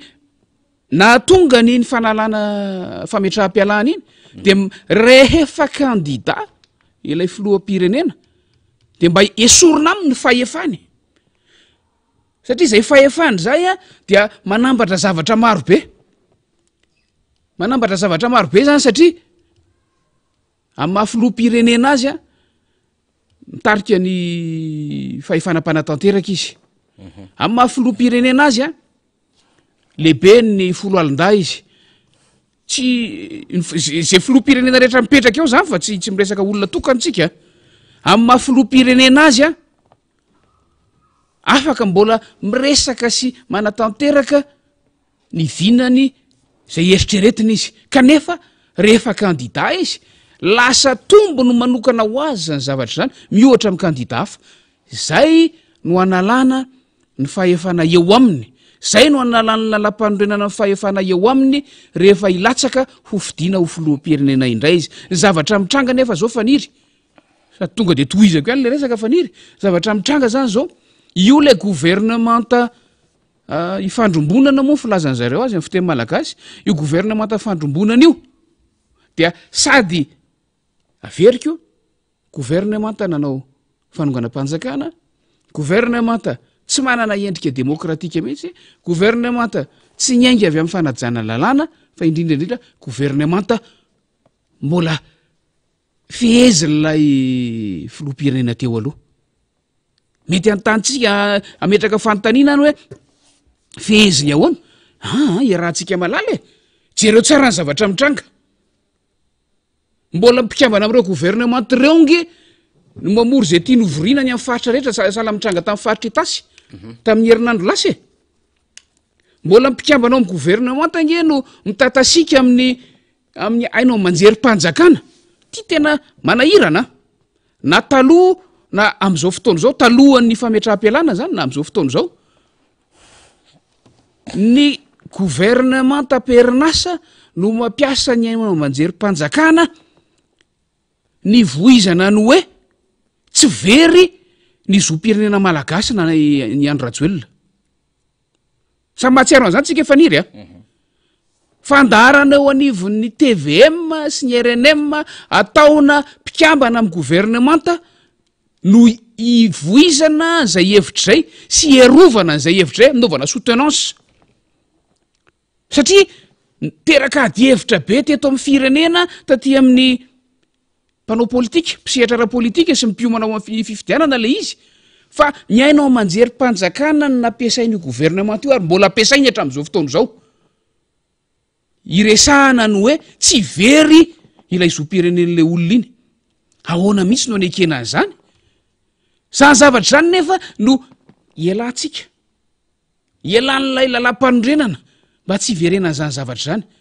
nefa zany no mitranga de ny zavatra mitranga am'izao fotoana zao zany a hitatsika ireny fanehoan-kevitra amin'ny Facebook sy zay sy any amin'ny interview isan-karazany ireny a fa de le mpikambana amin'ny gouvernemanta de tena akoatry ny asany andavanandro de tsy misy atao afa tsy mivoy ilay endrika politika ilay filoham-pirenena lasa kandida am'izao fotoana zao zay ngamba raha fihezina tsotsotra faniry ny antony nisyn'ilay angaredona tamin'ny talata tsy tapitra akory le angaredona tsy rava akory le firaisankina fa voananomboka fa voananomboka iny fa ny fanarahana fotsiny hoe talata aloha ary efa miomana ho amin'ny manaraka sika raha ohatra mbola tsy misy ny fiovana endrika fanehoan-kevitra iny a endrika fanerena makany amin'ny fironana makany amin'ny fampanarahan-dalàna fitantanana ny firenena malagasy iny androtsaka vaovao vetivety angamba atsika député Mamihera Bendrina satria ny mpiaino atsika koa lina manaraka ny vaovao am'izao fotoana izao de sady mandrotsaka ny saritsika na manafaly satria de miaona eny Ambohidahy zany am'izao fotoana zao ny mpikambana eo anivon'ny ACC sy ireo candidat zay mivondrona collectif ny candidat dia hoarotsatsika zany ny sary faly mba ahafahantsika mitondra ny commentaire aloha zany efa mikatotra anao ro zareo député Mamihera Bendrina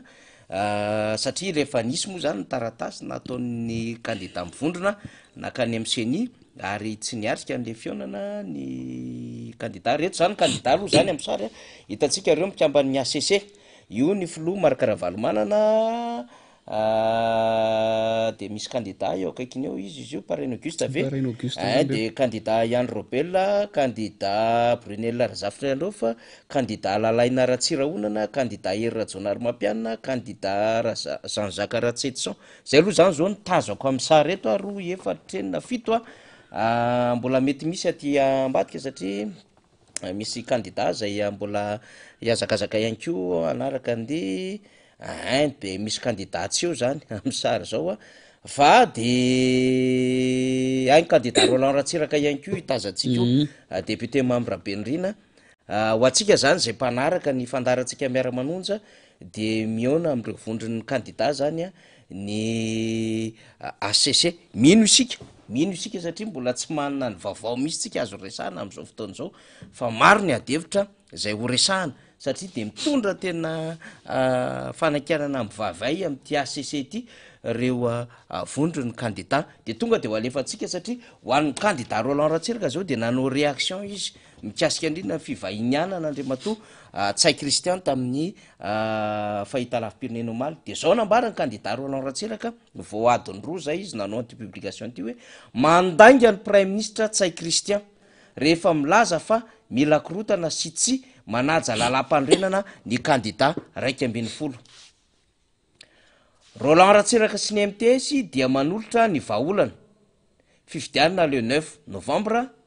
ny FFKM mila mampivory ny solombavam-bahoaka OSC organisation société civile zany CSS syndicat sy ny sisa mametraka ny CS cour électoral spécial mitovy tamin'ny 2024 mametraka ny CENI vaovao zay zany no sosokevitra zay nentin'Andriamatoa Roland Ratsiraka zany izy moa ty ambany mbola misy ny fanazava-kevitra maro samihafa zany iny mikasika ny zavatra nambarany prime ministre fa tonga de nanao réaction izy fa mialohany hidirany député Mamihera Bendrina hoenotsika tokoa inona zavatra nambarany le prime ministre lehibe gouvernemanta satria zao taorina ny angaredona nataonareo solombavam-bahoaka zany député Mamihera Bendrina ary taorina ny collectif ny candidat nitambatra 1/20 iny mbola ny confirmé nanao amafisin'Andriamatoa Roland Ratsiraka iny de mba nanao angaredina koa le gouvernemanta mitatana sadasada tao amin'ny tvm teo amin'ny atsasakadiny teo le angaredona nataony fa le prime ministre ihany moa no teny am'teny fa ohatrany hoe nanotrona teo fotsiny le mpikambana zay rehefa jerevana amin'ny endrik'izy ireo de mpikambana maromaro kivy mpikambana malomalo kendrika mpikambana ohatrany tena miasa saina am'le raharaha mangatsika be amin'ny andro mafana mangatsika amin'ny andro mafana ka hoaizy voateriny zava-misy de firy am'ireo tsisy mpanao politika fa zao sendra tafahidika atao anatin'le raharaha de miatrika an'le situation fotsiny eo fa tinge mila fahasahina fanaovana politika fa enotsika aloha le teny nga prime ministre mikasika indrindra am'le hoe tsisy crise eto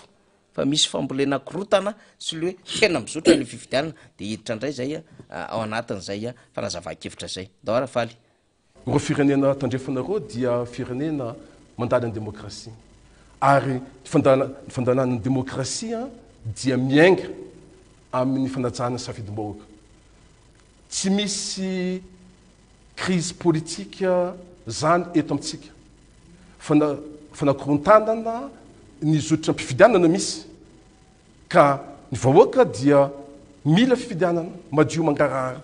dia fanamafisana ny zotra mpifidianana zay any lalana mahomby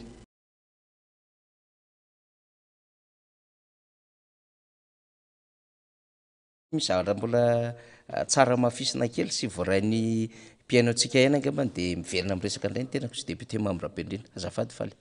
ro firenena tandrefanareo dia firenena mandala ny demokrasia ary fandanana ny demokrasia dia miainga amin'ny fanajana safidim-bahoaka tsy misy crise politika zany eto amitsika fanakorontanana ny zotra mpifidianana misy ka ny vahoaka dia mila fifidianana madio mangarahara dia fanamafisana ny zotra mpifidianana zay any lalana mahomby député Mambrapendrina raha ofitiniko zany le izy de hoe miainga avy tam'le firenena tandrefana izy aloha zany tsaiko aloha inona na tonga nyty rangateny teny an'le resaka firenena tandrefana asa ve ny olona ifanambarana natao vonina raisam-pirenena omaly zany fo izy mandala ny demokrasia ozy izy any firenena tandrefana dia manaja ny safidim-bahoaka zany am'izay demokrasia zay ray aloha zany ianao aloha zany le nyteny omaly iny ianao tsy ao anatin'izay safidim-bahoaka zay mihitsy ianao le nyteny iny zany raha mise tsy ao anatin'le safidim-bahoaka mihitsy ianao satria ianao tsy vidiny vahoaka mivatana ianao vokatry ny crise politique tsy mividiny vahoaka mihitsy izy na tsy mivatana satria misy rolo izy suffrage universel direct sy indirect zany am'le grands électeurs vokatry ny kisendrasendra teny amy 13 mai na tonga anao prime ministre fa nanovondrona zay nanolotra anao raha tsy nahafantatra anao raha izay faro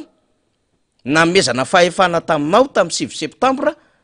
sy ny gouvernemanta miaraka aminao aloha de mbola anisany tsy nekeny vahoaka zany ary ny solotena-bahoaka efa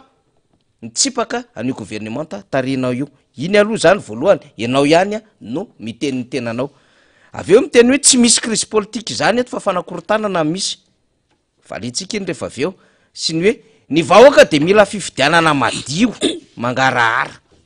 député Mambrapendrina retelo reo fotsiny ny andohantsika sy raisitsika miresaka ny zavatra resan'le prime ministre hoe normal ve le mpikambana ao anatin'ny gouvernemanta sy le mitatana ny firenena miteny an'ireo zavatra resan'ireo fa reo mihitsy ani ny adevitra am'izao fotoana zao hoe vokatry ny fisin'ny crise politika io adevitra etsy amboda io ary inona no karohan'ny mpirotsaka hofidiana am'izao fotoana zao de hoe ny ananana fifidianana madio azo antoka ave zany fa teny zay le zotra mpifidianana misy am'izao fotoana zao de zany le adevitra mandeha fa tsy hoe terena fotsiny 6 novembre député Mambrapendrina io le resaka hoe tsy misy crise io eto Madagasikara efa tany amin'ny taona lasa io nefa novoiziny ny mpitondra fanjakana de isika moa rehefa namalele izy de hoe ny crise samy manana ny famaritany azy fa rehefa tena zoina misy karazana crise maro eto Madagasikara zay le nyresantsika teto faniry le hoe crise multiple moa fa tam'izany koa tsika de efa nahatsinjo satria tsika manaraka ny fizotrany raharam-pirenena nahatsinjo tsika fa raha ny fandehany raharaha tam'izany fotoana zany de efa miteraka crise tsikelikely eo amin'ny fiatrehana ny fifidianana manaraka ny andeha-pifidianana manaraka zany agneno ny antsotsika nanomboka tamin'ny volana oktobra 2024 ny aminy hoe misy fanavozana maro tokony atao na dia amin'ny firafitra ny seni fotsiny ary satria tapitra ny mandaa ny seni teo aloha tamin'izany fotoana zany dia mandaa vaovao no iasany reto amin'izao fotoana izao reto efa roa taona zany zao reto no eo tamin'izany tsika dia efa niantso hoe mba tsy ho lasa lalina ity krizy ity fa samy manana ny famaritan'ny krizy faniry fa matoa misy ny tsy fipijery dia efa midika fa misy endrika krizy ao anatin'izay ary mipoitra tsy kelikely zay tao anatin'ny taona vitsivitsy farany efa krizy ngezabe zao zavatra mitrango zao taiza tamin'ny tantaran'ny firenena faniry no mbola nisy zotra-pifidianana ka nandalo zavatra sala am'izao dia mbola sahan'lay prime ministre no miteny hoe tsy misy krizy eto Madagasikara fa inona ny antony nanaovany angaredona atao amin'ny TVM mamaly raha tsisy krizy eto Madagasikara sambakaga ny ento fotsiny ary le fifidianana dia ho hitantsika eo raha izao mbola samy teny hoe tsy misy krizy eto averiko lazao ara misy zany taiza teto amin'ny tantaran'ny firenena malagasy no nisy endrika krizy sala am'izao oviana moa zany endrika krizy sala am'izao teto Madagasikara ny krizy efa nisy teto dia ny krizy saika aoriny ny fifidianana no tena enjana fa mba ialantsika amin'izay mba hisoroantsika an'izany no nahatonga n'izany fiezahana fifampiresahana sy fandaminana zany fa zao krizy alohan'ny fifidianana efa tena mavesatra be zao taiza mbola nisy hoe kandida ka nybody hoe tsy hanatrika fivoriana iantson'ny HCC ho fanomanana fifidianana aty alohan'ny fifidianana ho azy zany krizy préélectoral toraka izany koa ny antsoko ny seni zay ho atsika tiako Madagasikara manokana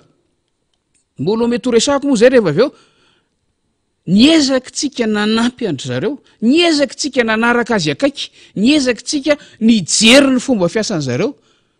mba hatateraka le fifidianana araka ny tokony ho izy fa rehefa tonga ny tokoa rehefa sanga mihoatry ny loha rehefa tsy fanarahana tsony dia nanasa ny seni fa be dia be ny kandida tsy tonga ny akamaroany tsy isy tonga tamin'ilay fivoriana dia mbola miteny ve lay mihevitra ny tena fa mitondra ny firenena hoe tsy misy krizy eto Madagasikara nefa efa zany ny zavatra iainana amin'ny akapobeny dia mbola samy teny ihany koa ny amin'ilay hoe fandalana demokrasia vo eo no ny resaka lava be momba an'iny nampiny faniry moa le izy teo fa tena marina ny tenin'ny faniry teo fa sady tsy voafidym-bahoaka na mivantana na ankolaka no efa nitsipahany solombavam-bahoaka 500 zay le teneniko hoe ny IRD foana tsy mbola nisy fanovana hoe nisy niala tamin'ny IRD tsy mbola naheno aloha hoe nisy nanao démission na hoe nisy niditra vaovao tatoato fa zany 500 zany tsy tratra zany soni zany voainga antsika nisy nanamafy tamin'ny angaredony iny hoe tena nisy le soni tsy misy osoka na iray aza fa izany solombavam-bahoaka 500 zany tsy tratra zany isy zany raha tsy nandray anjara ny IRD ary nandray anjara ny tsipaka an'io lehibe ny gouvernement io ny motion de censure dia miantefa mivantana any amin'ilay lehibe ny gouvernement manaraka ho azy ny gouvernement rehefa avy eo fa solombavam-bahoaka 500 zay nametrahany manana fahefana avy amin'ny vahoaka no mitsipaka anao sady efa tsy olom-boafidy ianao zany no efa voatsipaky ny olom-boafidy inona tsony zany mbola ila hitabatabahanao sy hirairanao eto tena misy marina le fandalana ny demokrasia fanajana ny safidim-bahoaka reo ny zavatra misy ka raha iresaka krizy zany fa adysopijery zany fa efa matoanao miditra tampoka amin'ireny fandarana manokany ireny miezaka manazava ny saim-bahoaka kanefa na ny zavatra lazainao raha tsy fantatra akory indraindray amiko zany fandanian'andro fotsiny sisa fandao atrehana ny krizy fefa krizy io zay efa miatrika krizy matoa manao an'izao fiombonana tsy azo nieritreretina tany aloha zao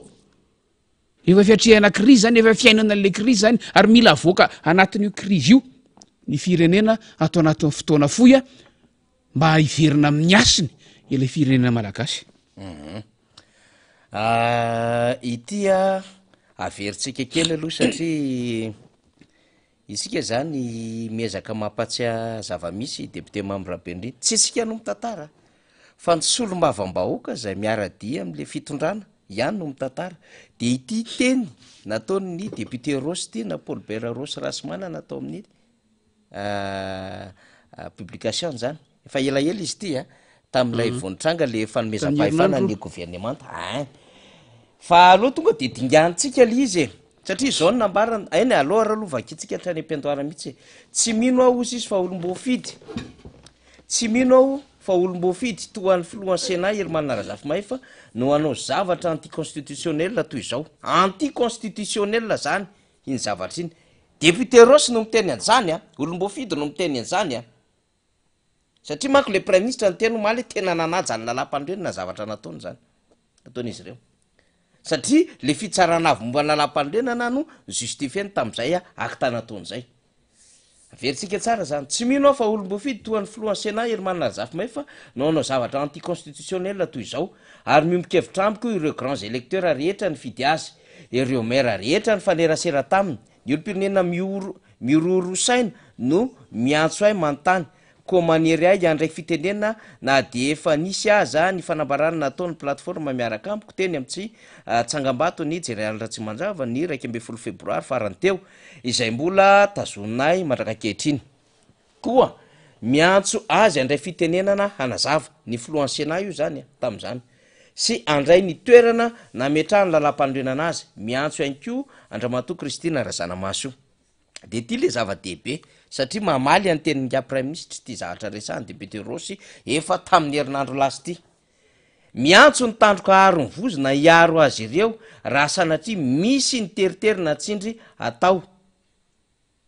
azy na aviaiza io na aviaiza izy moa le teneniny amin'io ny filohan'ny Sénat zany sy Ramatoa Kristina Razanamaso zany no atsony ho arovan'ny tandroka haro ny vozona aoka izy ireo hanazava izay voalaza ny lalàna mikasika ny momba ny fitantanana ny firenena ao ariny fametraha-pelany ny filoha voafidy de ty le zava-dehibe fanonganam-panjakana no fiantsona olona tsy voafidy ka hitatana ny firenena izany fanonganam-panjakana no fiantson'olona tsy voafidy ka hitatana ny firenena izany de miverintsika mandala ny demokrasia ho izy Andriamatoa prime ministre ny demokrasia de amin'ny alala ny safidim-bahoaka irery ihany ka izy ara tsy voafidim-bahoaka dikan'izay tsy mandala ny demokrasia zany izy fanonganam-panjakana zany ho député Rosy raha milaza zany nga prime ministre fa ara-dalàna fipetrahany tao satria nandala filohan'ny antenimerandolona zay mbola ny resahana niaraka tamin'ny député Mambrabendrina teo hoe mba hazavao hoe inona le fandavany satria resahana foana hoe nanda fa hazavao inona le fandavana manana zo afantatra ny fandavana ny vahoaka malagasy ny ambara ny lalam-pandrenina andin'ny fahenina amby efapolo de tsotra raha toka mirotsaka ho fidino ho filoham-pirenena ny filohan'ny antenimeran-doholona dia ny gouvernemanta no mitatana vonjimaika ny raharam-panjakana zany firenena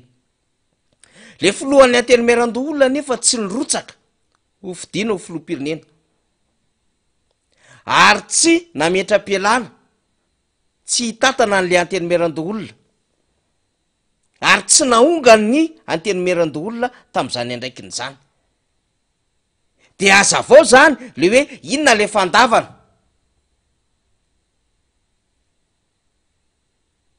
tsy mbola voazavo zany mandraky ty ny androany dikan'izany ny ady hevitra resahantsika eto de andiny ny fahenina amby efapolo amy lalam-panoreniny irery ihany fa tsy miresaka andiny faharoa amy dimapolo tsika satria manko miafina ao ambadika ilay andiny faharoa amy dimapolo ny lalam-pandrenana ny ACC sy ny gouvernemanta de angatahantsika mihitsy zany ary io na hoela na hoaingana ny tsy ambaratelo ny repoblika ny tsy ambaratelo mpanjakana tsy maintsy hivoaka foana inona ny antony fandava ny filohan'ny antenimeran-doolona tahaka ny tsy maintsy ahafantarany rehetra na hoela na hoaingana izany nanome certificat de nationalité an'Andriamatoa Ihany Rindrina Rajoelina izany nanao sony azy tsy maintsy ho fantatra io na hoela na hoaingana satria inona ny antony ny lalàna ny nanome ny filohan'ny antenimeran-doolona tamin'ny alalan'ny fitsapahakevim-bahoaka zay latsabato mivantana nataon'ny vahoaka ny andraikiny tokony raisiny tamin'ny 7 volana septambra teo ny lalàna nanome azy izany obligation zany tsy azo laviny zany satria fahefana ny membahoaka zany tamin'ny alalan'ny fitsapahakevim-bahoaka momby lalam-pandrenana io zay nykeny vahoaka ny zava-boalazany zany lalam-pandrenana zany ary ny taratasy firotsahako fidiana ihany koa am'le adevitra faharoa ny mikasika ny zopirenena malagasy de ifamatorany ny lalàny zany zay avoaka amin'ny anarany vahoaka malagasy indrindra hitatana an'le firenena zay omeny vahoaka malagasy ny fitokoisandray ampindramina fahefana ao anatin'ny 5 taona ho avy ka zay le tenentsika io na hoela na hoaingana secret d'état na hoela na hoaingana amy zay mety hoendriky ny tsy ambaratelo samihafa any tsy maintsy hipotra ny marina inona le antony manokana na hoe fandava ny filohan'ny antenimeran-doolona tsy andray an'lay fahefana ilaina ny mahafantatra an'izany am'izao fotoana zao ary iza no nanome an'lay certificat de nationalité an'Andriamatoa Ihany Rajoelina na koa maromana kokoa de nanao sony izany satria adevitra mbola tsy mikatony iny ara ny tena nahatonga zao adevitra misavoritaka zao tsara ho fantatry ny vahoaka zany adevitra zany fa raha iverena tiky ty hoe mandala ny demokrasia tsika ary ny demokrasia de amin'ny alalan'ny safidim-bahoaka irery ihany de ahoana ny eritreretina fa olona zay tsy nandalo safidim-bahoaka mihitsy no mitatana ny firenena am'izao fotoana zao fa nanao manœuvre politika ahatonga ny fahefana eny ampelantanany izy prime ministre lehibe ny gouvernemanta miaraka am'ireo gouvernemanta mpiara-mitantan'ireo de rehefa mijery isika omaly hoe naninona no miteny le prime ministre de azontsika tsaina tsara satria nitondra fanazavana ny ACC zany hoe ireto daholo ny asan'ny gouvernemanta ireto no fetrasa tsy azon'izy ireo andehanana de ao misy fanazavana hoe tsy azo atao manao empêchement ao anatin'izao fa fepetra vonjimaika zao fitatana vonjimaika zao tsy azo atao no manao motion de censure tsy azo atao no mandrava ny assemblée nationale io aneny tian'izy ireo atao hoe io manahirana an'izy ireo hoe mitady confirmation an'izay mba tsy isiny zay motion de censure zay fa ny solom-bavamboaka na tiana na tsy tiana manana possibilité marobe no izy mpanaramaso ny asa mmpanatanteraka avelatsika ho an'ny solom-bavamboaka ny fandiniana ny tetikady am'izany ka ny fipotrany prime ministre lehibe ny gouvernemanta zany omaly nanao fandarana manokana dikan'izany ao anaty crise tsika ny candidat tsy nety nandray anjara tamin'ny ateleny ataon'ny ACC ao anaty crise tsika ny candidat tsy nety niatrika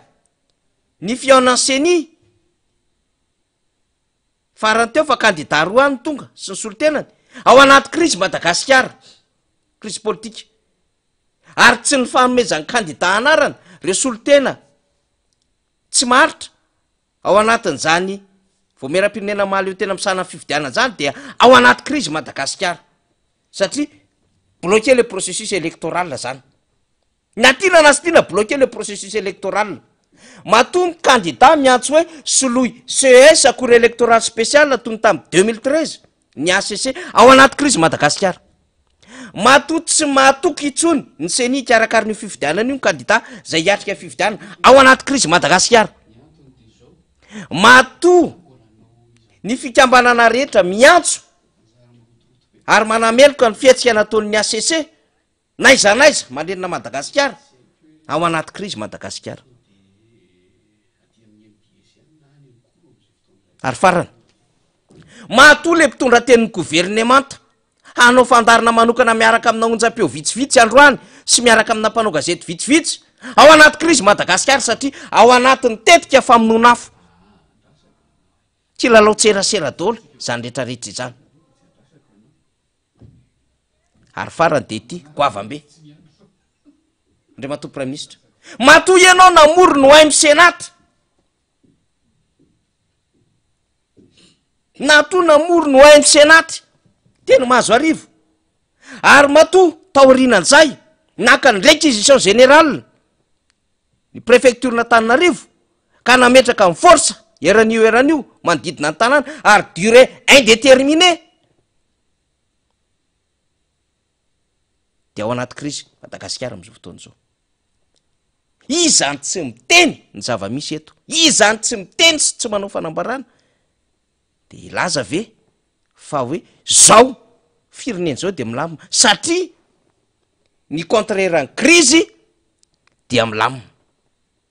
tsy miady hevitsika fanakorontanana politika satria za moa efa fomba fitenyle fitondram-panjakana izy ihany ny nanakorotana dia ilony aty amin'ny mpanohatra ny fanakorotanana tena avy any an'le fitondram-panjakana mihitsy miainga avy amin'ilay didohan'ilay kandida hoe za tsy maintsy rotsaka fa za stratezy manana stratégie politika ary lalaoviny le fitsarana avy malalam-panondrena atao le raharaha de tonga eny ampelantanan'le gouvernemanta le fahefana am'izao fotoana zao de misavoritakaeo ny filohan'ny antenimerandolona sinsisy de mijoro ny solomamoaka am'izao fotoana zao ary mbola baro ny fikambanana ijoro sy ny rehetra miteny am'izao fotoana zao de zany rehetrarehetra zany resahana ve sy ny fiazakazaky ny sehatra iraisam-pirenena manara-maso ny teny averenikely lay fanambarana faly hoany sehatra iraisam-pirenena omaly fa misy zavatra kely vakitsikeo am'lohany ao manara-maso ny sehatra iraisam-pirenena eto Madagasikara dikan'izay ao anaty krizy tanteraka Madagasikara ka io tsy azo forcena satria ny tiany prime ministre sy ny gouvernemanta de hoe milamina firenena fa fambolena korotana io tsy azo forcena ohatr'izany fa ny situation rehetrarehetra de miresaka amin'ny Madagasikara efa ao anaty krizy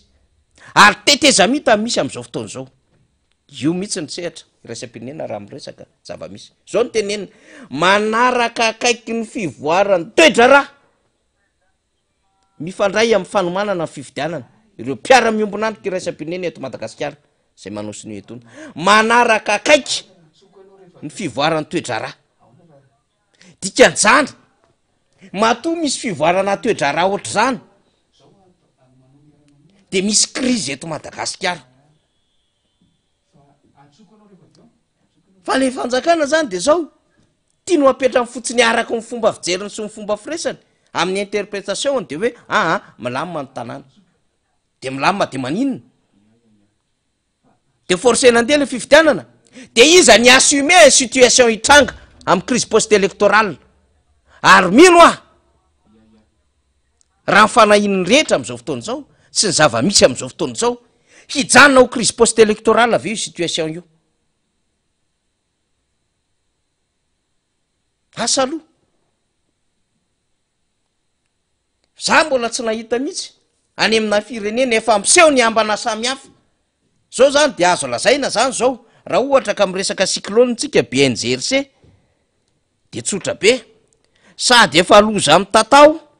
loza manambana loza miatra misy eto Madagasikara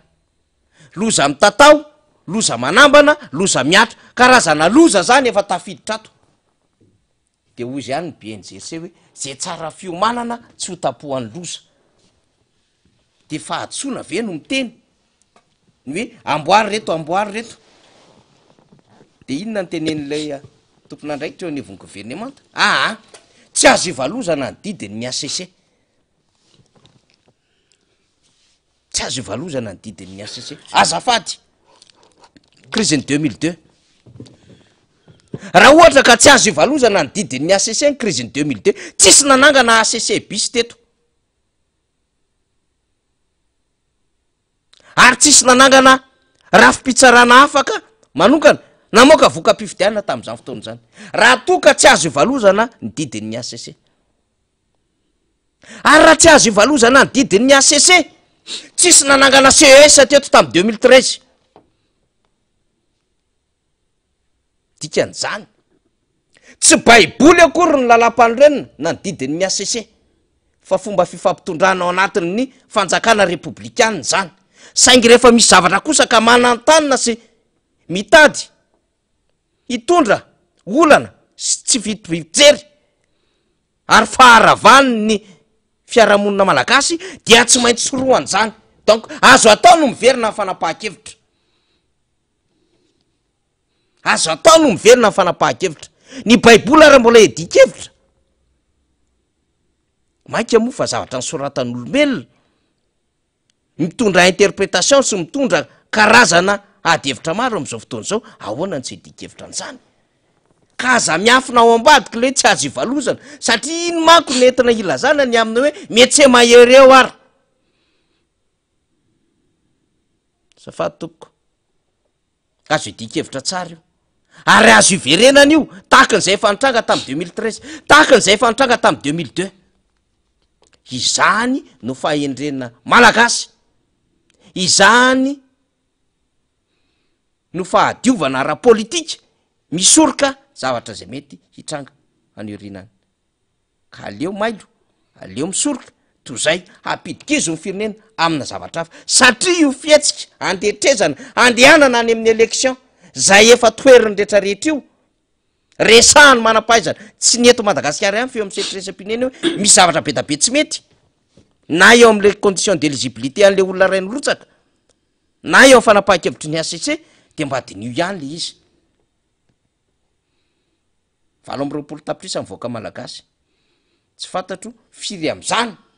ny olona manapa-kevitra eto amin'ny firenena fa mba afaka kosa izy mijery sy mitsinjo no aviny député Mamy Rabendrina efa nitondrantsika fanazavana teo reny adevitra maro reny tsindritsika fotsiny le fanazavan'ny ACC hoe ny premier ministre lehibe ny gouvernement hoe mila fifidianana madio sy mangarahara ny vahoaka député Mamy Rabendrina ohatry ny efa elitsika no nitady an'izany raha ho an'ny antokotiko Madagasikara sy ny folomarika Ravalomanana hoe tena amboary ty ahazona fifidianana madio sy mangarahara fa mbola tsara fipetraka ve zany am'izao fotoana zao ary ny premier ministre lehibe ny gouvernement ve député Mamy Rabendrina tena mahita tokoa fa madio sy mangarahara zao zavatra iainantsika am'zotra mpifidianana zao amaraparanantsika ny adevitra misy fiteny frantsay zay haitsika tsara mihitsy satria atsika mpisehatra amin'ny raharaha politika mahalala azy gouverner c'est prévoir de ny zavatra misy atreto de ahitantsika hoe tsy niomana higouverner na hitondra fanjakana mihitsy ny mpitondra satria tsy nanao an'izay prévision zay fitsinjovana meloa amin'ny lafy mibetsaka jereo angefa niry ny zavatra nitranga teto Madagasikara tamin'ny mandat farany no 7 sy 4 arivo am'le hoe prévoir misy ny foiezaka fa misy ny lavitrezaka fa raha ohatra ka ny Lazary Andry Rajoelina tamin'ny fotoanandro ny candidat ho filoham-pirenena fa efa niomana hitondra fanjakana efa vonona daholo ny rehetrarehetra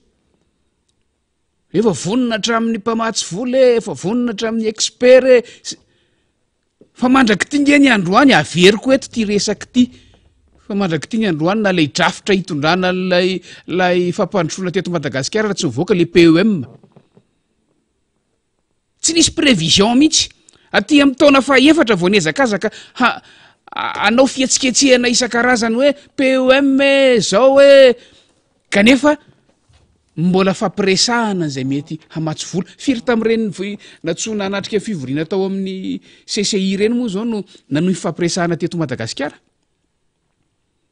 zany hoe tsy miprévoir an'izay zavatra zay mihitsy ny fitondram-panjakana POM fotsiny zay resahako zay fa ny zavatra be deaibe marina hoe nisy koa ny imprévu tamin'ny fiainam-pirenena, nisy ny covid, nisy ny fa reny rehetrarehetra reny a efa misy fomba fiatrehana azy ary tsy firena malagasy rera ny tratran'ireny fa ilainy tatana ny firenena tamin'ity mandafarany ity de tena tsy ny tatana ny firenena araka ny tokony ho izy mihitsy fa isika taty amin'ny atokotiako Madagasikara nahavita ny prévoir hoe anahirany ty fifidianany ity raha izao no mitoy anahirany ty zotra-pifidianany ity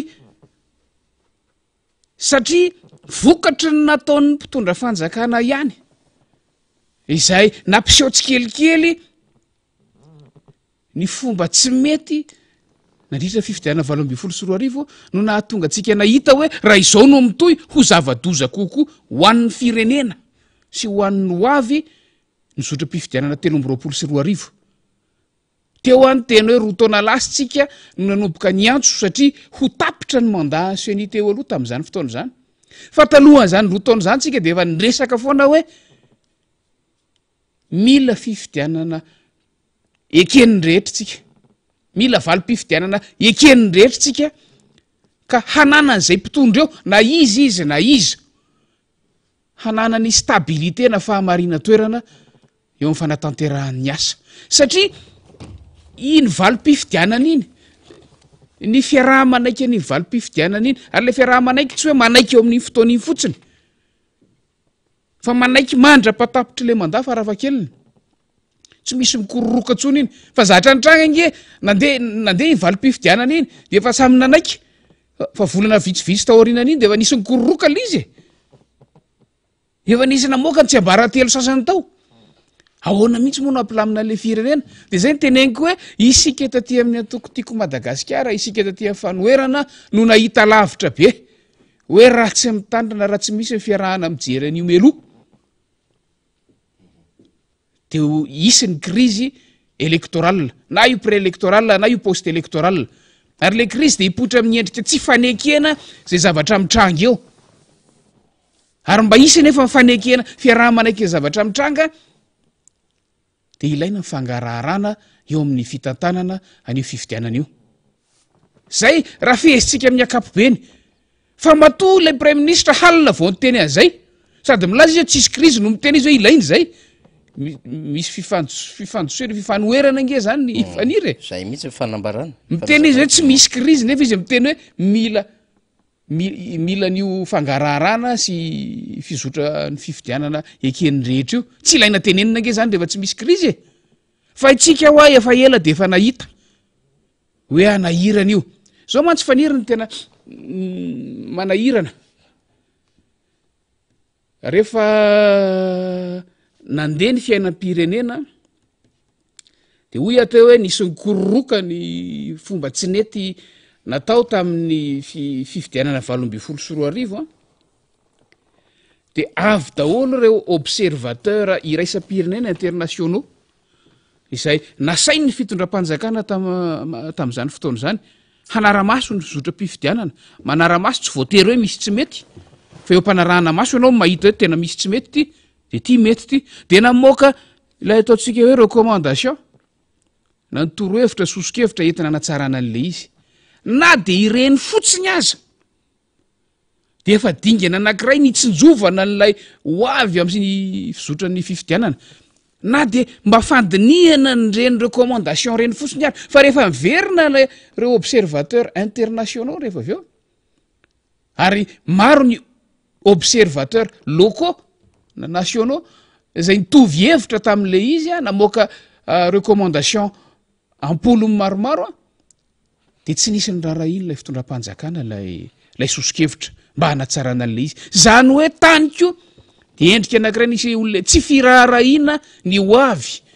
ary mino ho avy efa niomanana fotsiny hoe botolo niatrehana fifidianana 2024 ary teo ano ny teny nisy fivorinana natongavan'ny vondrona iraisam-pirenena anankiray aty amin'ny faritra Afrika teto Madagasikara tamin'ny faraparany taona de naneo ny alahelo nyreo mpanaramaso ireo nylaza hoe zay namoaka soso-kevitra namoaka fehi-kevitra fa tsy raharaha ny fitondram-panjakana malagasy mihitsy de hoy amantsy azareo ke nareo nge metehitra amin'ny olona tsy anao e nahoana ny fitondram-panjakana no antenainareo fa anatanteraka nireny recommandation reny iconsidere an'ireny hanomelanjany reny reny isosikevitra avy aminareo reny satria tsy hanao an'izany izy rehefa tsy mety amin'le izy fa maninona ny tsy angonina ny acteur rehetra mpisehatra rehetra amin'ny lafiny fifidianana za tsy miteny hoe mpisehatra amin'ny politika fa mpisehatra amin'ny lafiny fifidianana fa mpisehatra rehetra amin'ny lafiny fifidianana ny miaraka afaka mitarika makany amin'ny fanatanterahana nireny recommandation reny fa zay mihitsy le olana rehefa isika ny nahitany aloha mpisehatra amin'ny fifidianana tsika satria tsika tsy manana an'le fahefana de eo atenatena ny tsy misy ihany koa ny fijerena rafitra anankiray ahafahana manangona ny hevitry ny mpisehatra tsy eo amin'ny fitondrana de ilay mpiara-miombonanto ka manantena tsy misy ary amin'ny fitondram-panjakana tsy hanao nininina re de zao tsika lasa miaina n'lay krizy zay indrindra fa raha tamin'izany fotoana zany a no ireo mpisehatra rehetrarehetra niara-ny rona na vondrona ary zay nge no antsoantsotsika tao anatin'izay taona vitsivitsy farany zay e fa zao vao mody misy mieno raha tamin'izany navondrona nasiana rafitra tao anelanelany tao tsy tonga tamin'izao tsika faniry fa na izany na janaira tsy maintsy atrehentsika aloha ny krizy misy am'izao fotoana zao nininona tenen'ilay prime ministre efa krizy ty ary mila voaka anatin'io krizy io firenena malagasy ary tsy maintsy atrehantsika io ary ny endrika atrehantsika azy a de ny fivondronatsika rehetra ny firaisakinantsika rehetrarehetra efa mipoitra daholo io a eo zany ny firaisankina amina rafitra isan-karazany angaredina moa ny lazana ny anay olom-boafidy teo fa any amin'ny fiarahamonim-pirenena any amin'ny fikambanana sy ny sehatra hafa isan-karazany any efa misy efa tazana efa hita maso ilay firaisankina ary le firaisankina izay miseho amin'ny alalan'ny fitovian'ny fomba fijery misy tsy apoizitsika mihitsy ty mitovy fomba fijery amin'ny toe-javatra am'izao fotoana zao a fa de tena mitovy ary zay no antena itsika fa hoentina miara-mamahan ty olany ty krizy ty fa nytanjotsika de zao tanteraka araka ny tokony ho izy ny fifidianana ao anatin'izay mangarahary zay prime ministre hoa vo ora maromaro fotsiny zay vo alina izy vo mba nyteny an'izay fa itsika efa nahita hoe efatry ny elany tokony atao zany zavatra zany a ary ny fanavaozana ny ilaina de natao hoan'ny taona maro mifandimby fa tsy hoe isaka fifidianana de hiatrika krizy tsika ny vaovao zany a de amitsika miresaka zao député membre Bendrina no mivoaka atao amin'ny ACC Ambodary o candidat de mbola tsisy mipika moa ny dinika zany a tsy ny tafatampanao gazety ihany koa ny candidat zany dikan'izay mbola ao anatin'ny adevitra mbola ao anatin'ny mbola fianjanana zany fa ho hitantsika eo any fivoarany vaovao maro samihafa fa isika moa zany miezaka ny mizara ny lafim-baovao maro samihafa zay avoaraintsika tena maranantsika azy député membre Bendrina ho an'ny antokotiko Madagasikara na hoelana ho aingana vonina hiatrika fifidianana izy ary tena manam-pahavonona natanteraka mihitsy ary efa tsy ny salasala nandroso ny programme ma plus député membre Bendrina ny fametrapetrahana ny rafitra KMMR etseroa eny anivon'ny faritra ny district ary efa misy mihitsy ary midina eny amin'ny commune am'izao fotoana zao tsara ihany ngamba ny hitondranao lafim-panazavana alohan'ny tena maranantsika ny ty fandarany ty satria efa miparitaka any amin'ny faritra maro samihafa ny daholo ny mpikambany birao politika na ny olom-boafidy ny antokotiko Madagasikara ihany koa eny hatramin'ireo mpikambana teo aloha teo anivon'ny antoko reo olona zay avy amina antoko samihafa sy fikambana samihafa ihany koa eny hatramina diaspora aza avy any ivelany ka vonina noana flo Marc Ravalomanina de efa misy tonga eto Madagasikara am'izao fotoana zao ifametana anatin'izay hoe fananganana KMMR izay ny tsara ho fantatra sy ny hoe mety afatrafatra député membre Bendrina fantatsika tsara fa tsy moramora manangana n'io rafitra eo eran'ny Madagasikara mantsy le izy mialany amin'ny fototra ataontsika eo any amin'ny tanàna tsirairay avy a mifokotany a tonga any amin'ny nasionaly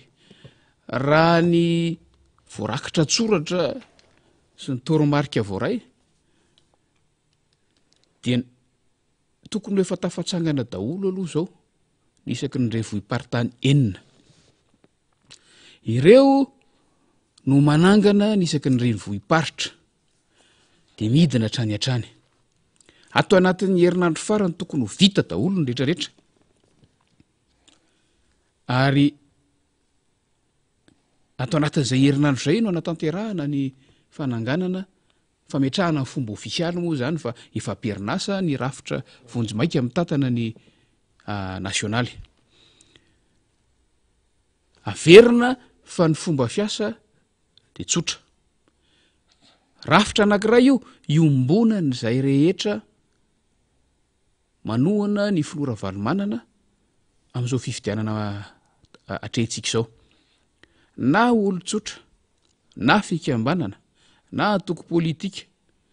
na inona na vondron'olona fotsiny keo aza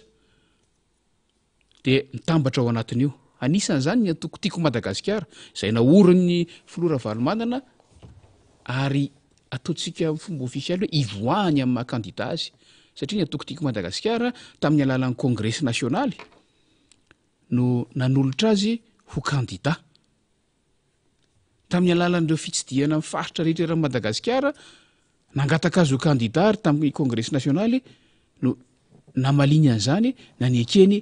ny fangatahan'ny mpikatroka avy amin'ny atoko tiako Madagasikara izy fa ny atoko tiako Madagasikara de mpikambana feno ao anatin'ny KMMR 320 efa maro ny voapetraka tsy gagy sika raha misy olana ny fametrahana an'io satria tsy moramora ny manambatra fisainana maro manambatra vondrona maro manandrana toko maro fa ilay tanjona iombonana no irahana mijery de mety io tsy mitoditodika mihitsy rehefa mitena hoe tsy mitoditodika sa tsy mijery aviny tsy mijery avanana no tsy mijery ny any mbola ny ambadiky ny fifidianana filoham-pirenena fa ny fifidianana filoham-pirenena ihany no atrehintsika nisy sata moa efa mivoaka mahakasika an'io KMMR io izay milaza fa rehefa vita fifidianana filoham-pirenena mivoaka ny vokatra ofisialy mitsahatra ny asan'ilay rafitra mpanohana KMMR ka de eto de mbola manentana antsika rehetrarehetra alao hipirina any amin'izay azo aprimana azy any daholo zay zavatra rehetra mety hitarika tsy vitovikevitra fa mamay atsika de ny fiombonana ao anatin'io KMMR 320 hampifidianana ny filora valomanana satria tsy isika tafiditra ao anatin'io ihany no hifidy matoa tsika miditra ao fa resy lahatra efa resy lahatra tsika matoa tafiditra ao efa vato azo antoko zany fa isika ireo rehefa tonga fotoana fampelezakevitra no hiparitaka handresy lahatra ny mpiaramonina amintsika handresy lahatra ny fianakaviana handresy lahatra ny mpiray vodirindrina fa raha vao tsy izay ny fomba fiasa de tsy mety manjary raha fanjono anaty koveta fotsiny fa isika ireo matoa manaiky no ao vato efa azo antoka 100% fa miomana fotsiny sika fa tsy voninahitra akory ny miditra ao anaty KMMR tsy isehoana fotsiny akory ny hoe zay KMMR fa misy asa miandry ao rehefa tonga ny fotoana fampelezakevitra afaka herinandro vitsivitsy mba tratrarana an'izay tanjon'izay ka dia samy mahery samy miomana amin'izany asa lehibe miandry zany misaotra antsika rehetra ny amin'ny faritra any ny amin'ny tatitra zay voaray ny an'izay efa nahavita ho an'izay mbola tsy nahavita koa naponina ao amin'le toerana azy ianao ka mahita hoe amin'le faritra zany ohatra mbola tsy henona iny aty ila zao zahay atoranao ny lalana hoe manatona ny ranona mananatona ny ty adresy ty zay faniry mamarana ny fandarantsika de misaotranao nanaraka izany isika moa zany miezaka mizara ihany ny vaovao arak'izay tokony mizaraintsika de mbola mitoy ny sitiny nataon'ny sesesa eny amin'ny anjery mantolo am'izao fotoana izao izy ireo zay manana ny ambarany any koa marobe ireo fivoaram-baovao samihafa fa de zay aloha zany no tratra ny fandarantsika de nyzaraina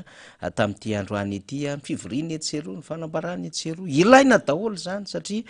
tsy afaka ny tazapotsiny mpanao politika sy ireo fikambanana samihafa ho an'ny eto Madagasikara de ho zaraina amintsika indray fa tapitra treo aloha ny androany de hoany rapitso indray solomambaoka hafa indray niaraka amintsika ady hevitra hafa indray no entina amin'ny fandarana makasetraka tompoko veloma tompoko